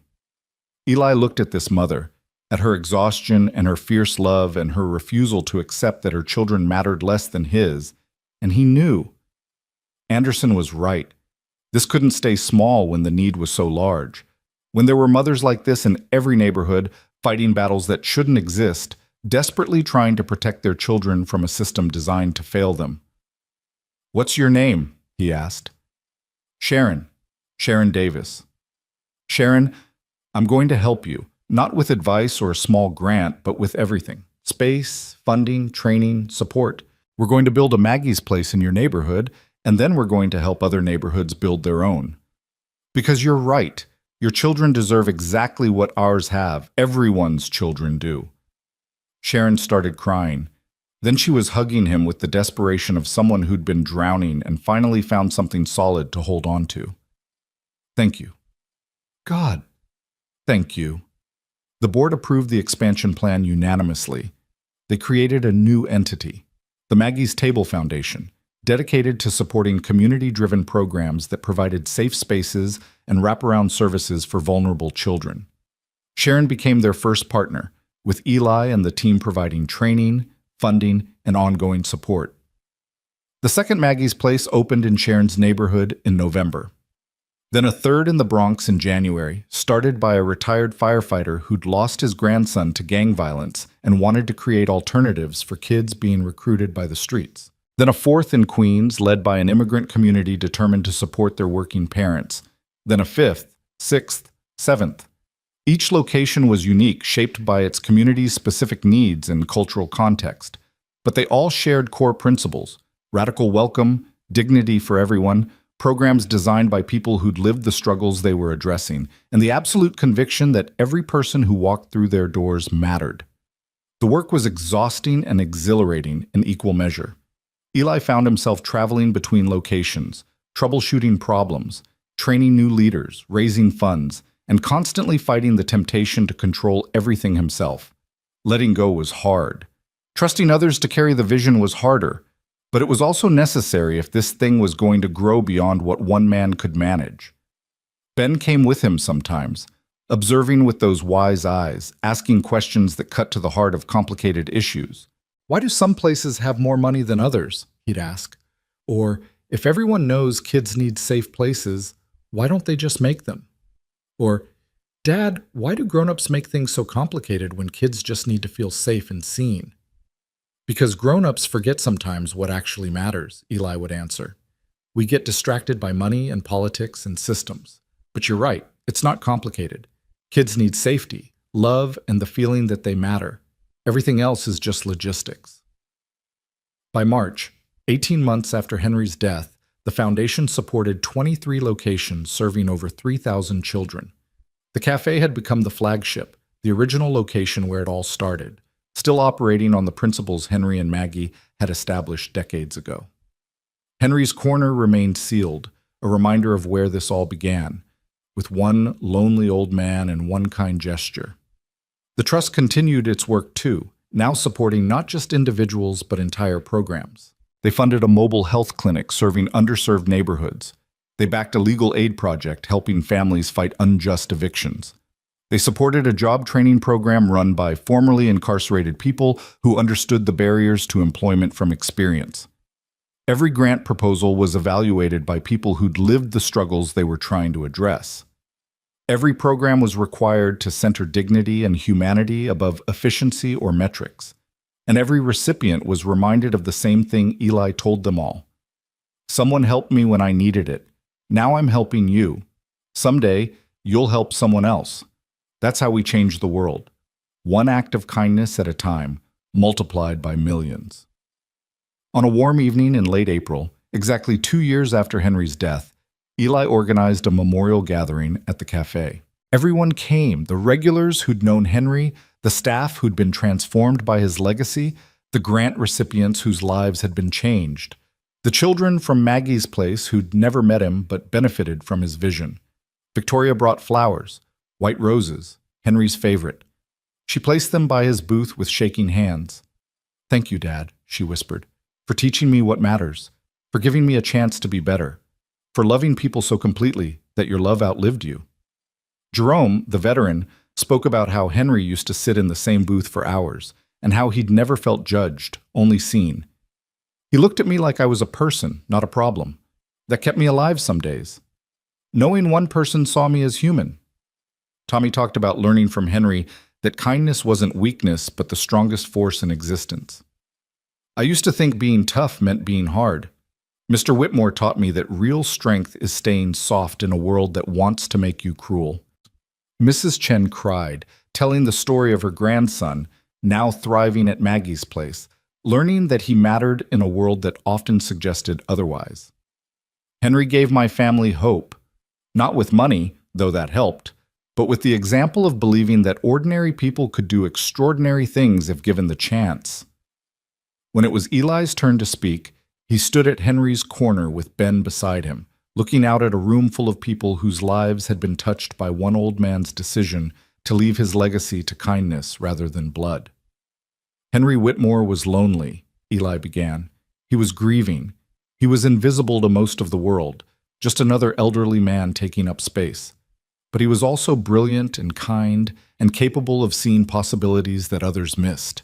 He looked at a broke single dad struggling to cut his toast and saw someone who might carry forward his wife's dream. He looked at a 6-year-old boy's crayon drawing and saw hope for the future. He looked at a failing cafe and saw a community center. He looked at his own death and saw an opportunity to create life for others. Eli's voice grew stronger. 2 years ago, I was drowning, working 2 jobs, buried in debt, terrified I was failing my son, unable to see any way forward. Then Henry came into my life, not with grand gestures or instant solutions, but with small, consistent acts of recognition. He saw me, really saw me, and that changed everything. Ben tugged Eli's hand, and Eli lifted him up so he could speak into the microphone. Mr. Henry was my friend, Ben said with 7-year-old solemnity. He was sad, but then he wasn't sad anymore because we loved him. Now he's gone, but we keep loving him by loving other people. That's what he wanted. That's what makes him happy in heaven. The room was silent except for the sound of people crying, moved by a child's understanding of legacy and love. Eli set Ben down and continued. Everything you see here, this cafe, Maggie's place and all its locations, the trust, the foundation, the 3,000 kids being served, the hundreds of families helped, all of it started with one simple act. I cut an old man's toast because his hands shook too badly to do it himself. That's it. That's the foundation of everything that came after. He looked around the room, making eye contact with as many people as possible. I'm telling you this because I want you to understand something crucial. You don't need millions of dollars to change the world. You don't need fame or power or special abilities. You just need to see people, to treat them with dignity, to offer kindness especially when you have your own struggles. Those small acts accumulate into something larger than any of us can imagine.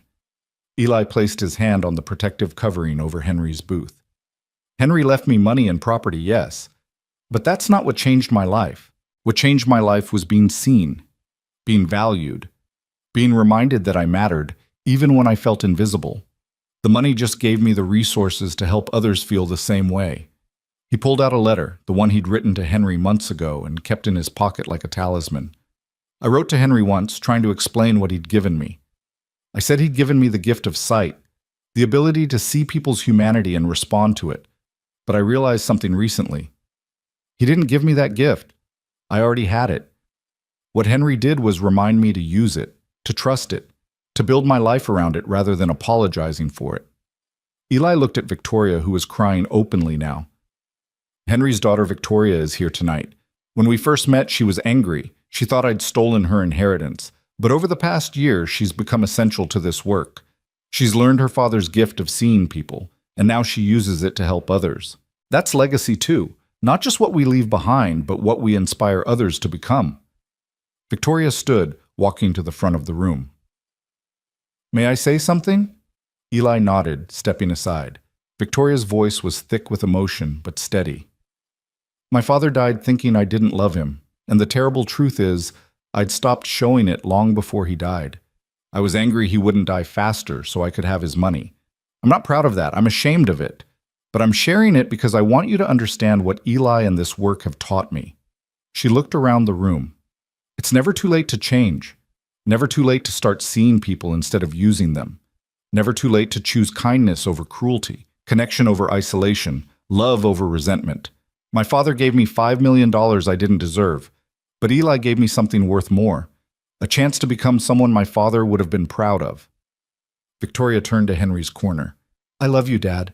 I'm sorry it took losing you to remember how, but I promise I'll spend the rest of my life honoring what you built, what you believed, what you knew about people that I forgot, that everyone deserves to be seen, to matter, to belong. The gathering continued late into the night, with stories and laughter and tears and the kind of community that forms when people united by shared values come together to celebrate what matters.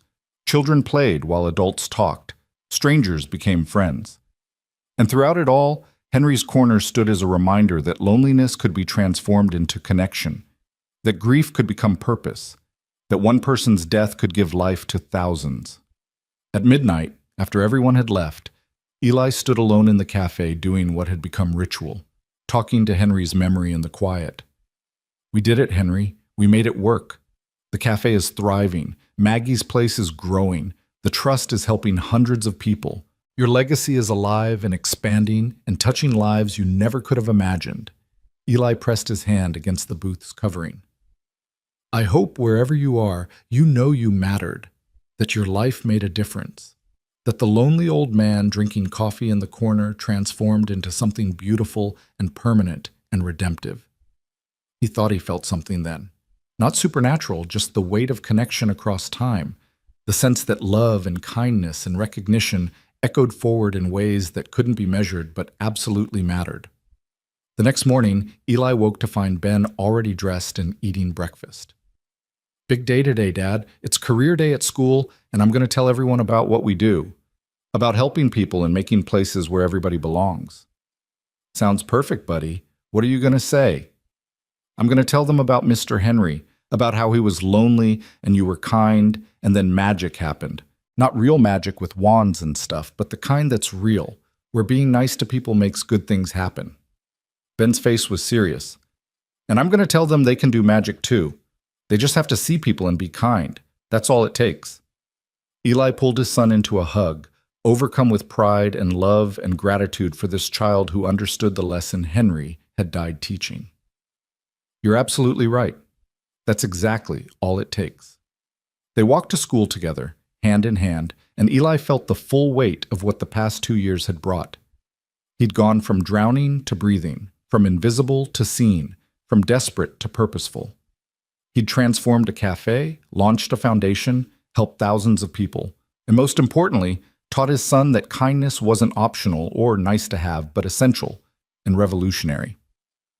After dropping Ben off, Eli headed to the cafe.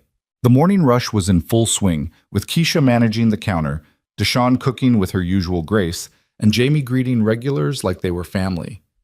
The space hummed with the energy of community, of people choosing to start their day in a place where they knew they'd be treated with dignity. A new customer entered, an elderly woman who looked lost and uncertain. Eli watched as Jamie immediately approached her with a warm smile. "Good morning, ma'am. First time here? Let me show you our menu and find you a comfortable seat." The woman's face transformed, suspicion melting into relief. "I just moved to the neighborhood, don't know anyone yet, saw your cafe and thought maybe—" "You thought right. This is exactly where you're supposed to be." Jamie guided her to a booth near the window. "Coffee's on the house for your first visit. Welcome to the family." Eli smiled, watching the interaction. This was it. This was what Henry had wanted. Spaces where loneliness came to die, where strangers became family, where everyone was treated like they mattered because they did. His phone buzzed. A text from Anderson.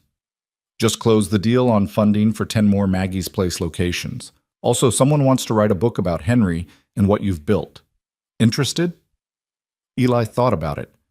A book would mean more attention, more scrutiny, more pressure. But it would also mean Henry's story reaching more people. It would mean inspiring others to see the lonely people in their own lives. It would mean multiplying the impact of one old man's decision to leave his legacy to kindness. He typed back, "Only if we donate all proceeds to the foundation, and only if it's clear this isn't about me. It's about what's possible when we choose to see each other." Anderson's response was immediate. "Perfect. That's exactly what Henry would have wanted." Eli pocketed his phone and moved through the cafe, refilling coffee, clearing tables, and stopping to chat with regulars who'd become friends. This was his life now, not perfect, not without struggle, but meaningful in ways he'd never imagined possible.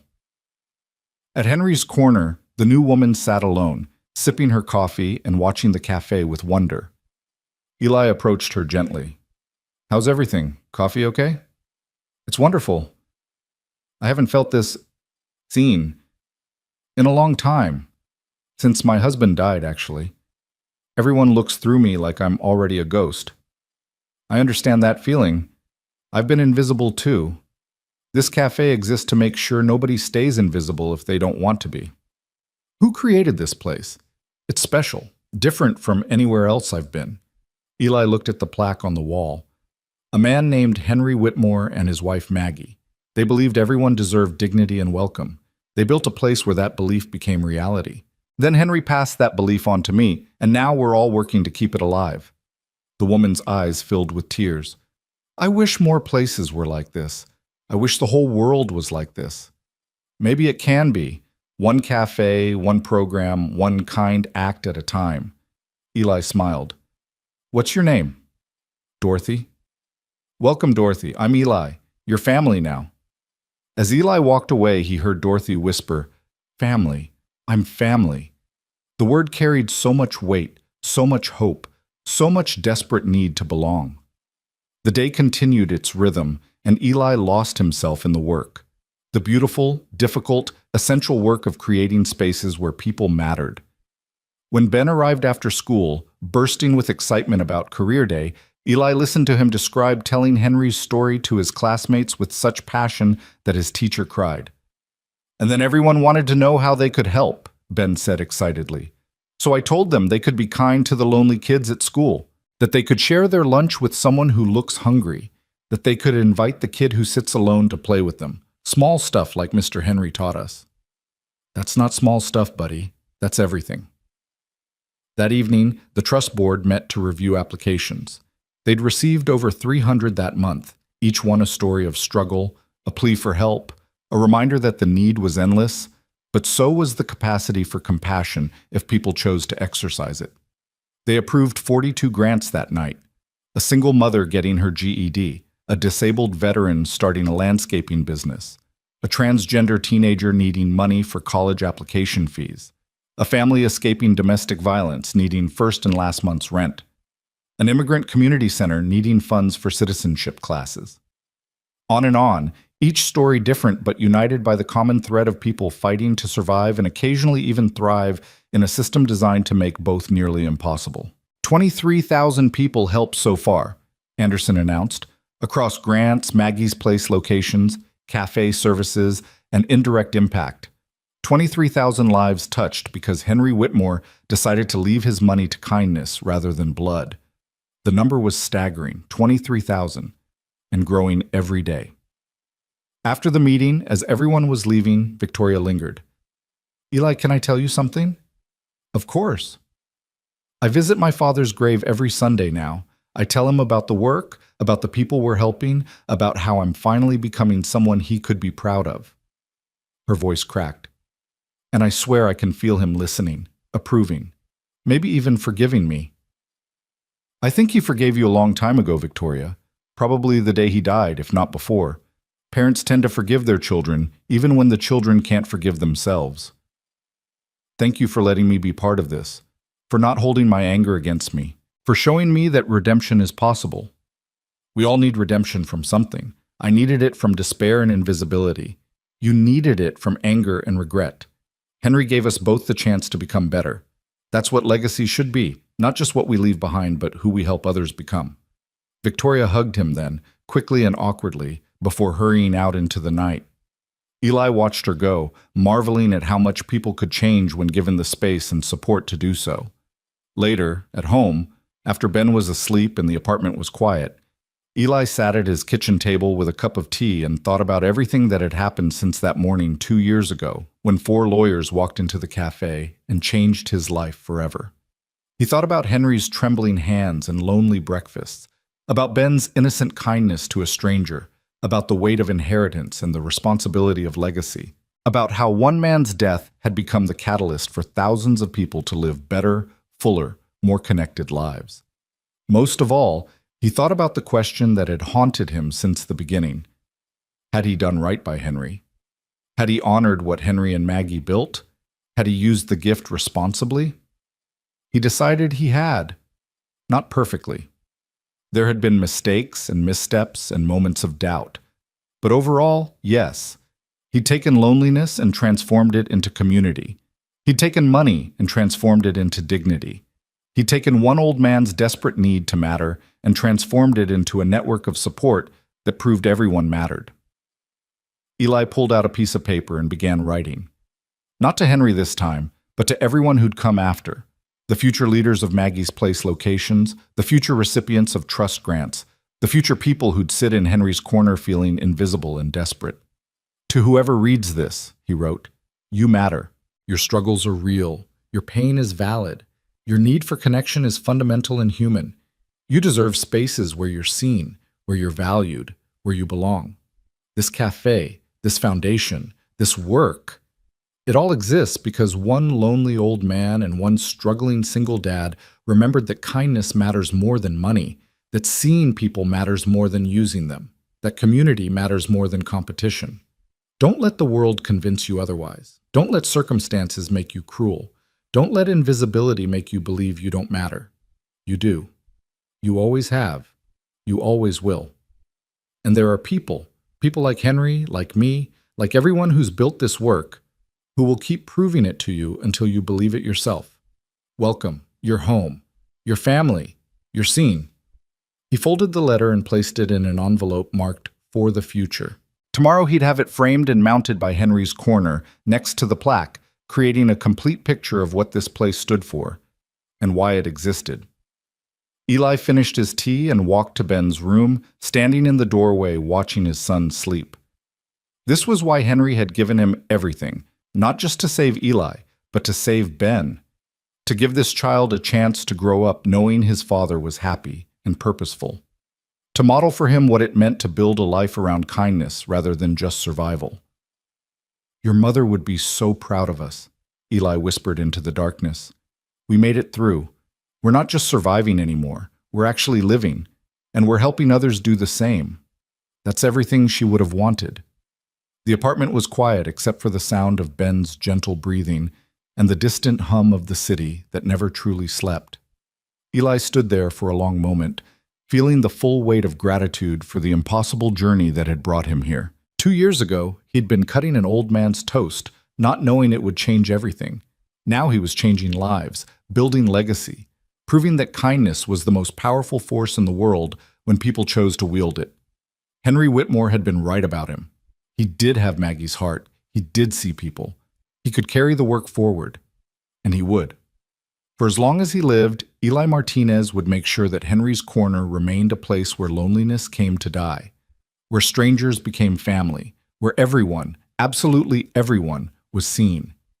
That was the promise he'd made to a man who'd changed his life by recognizing his humanity, and it was a promise he intended to keep forever. In the morning, the cafe would open again. Children would fill Maggie's place. The trust would review more applications. The foundation would expand to new neighborhoods. The work would continue, endless and essential and beautiful.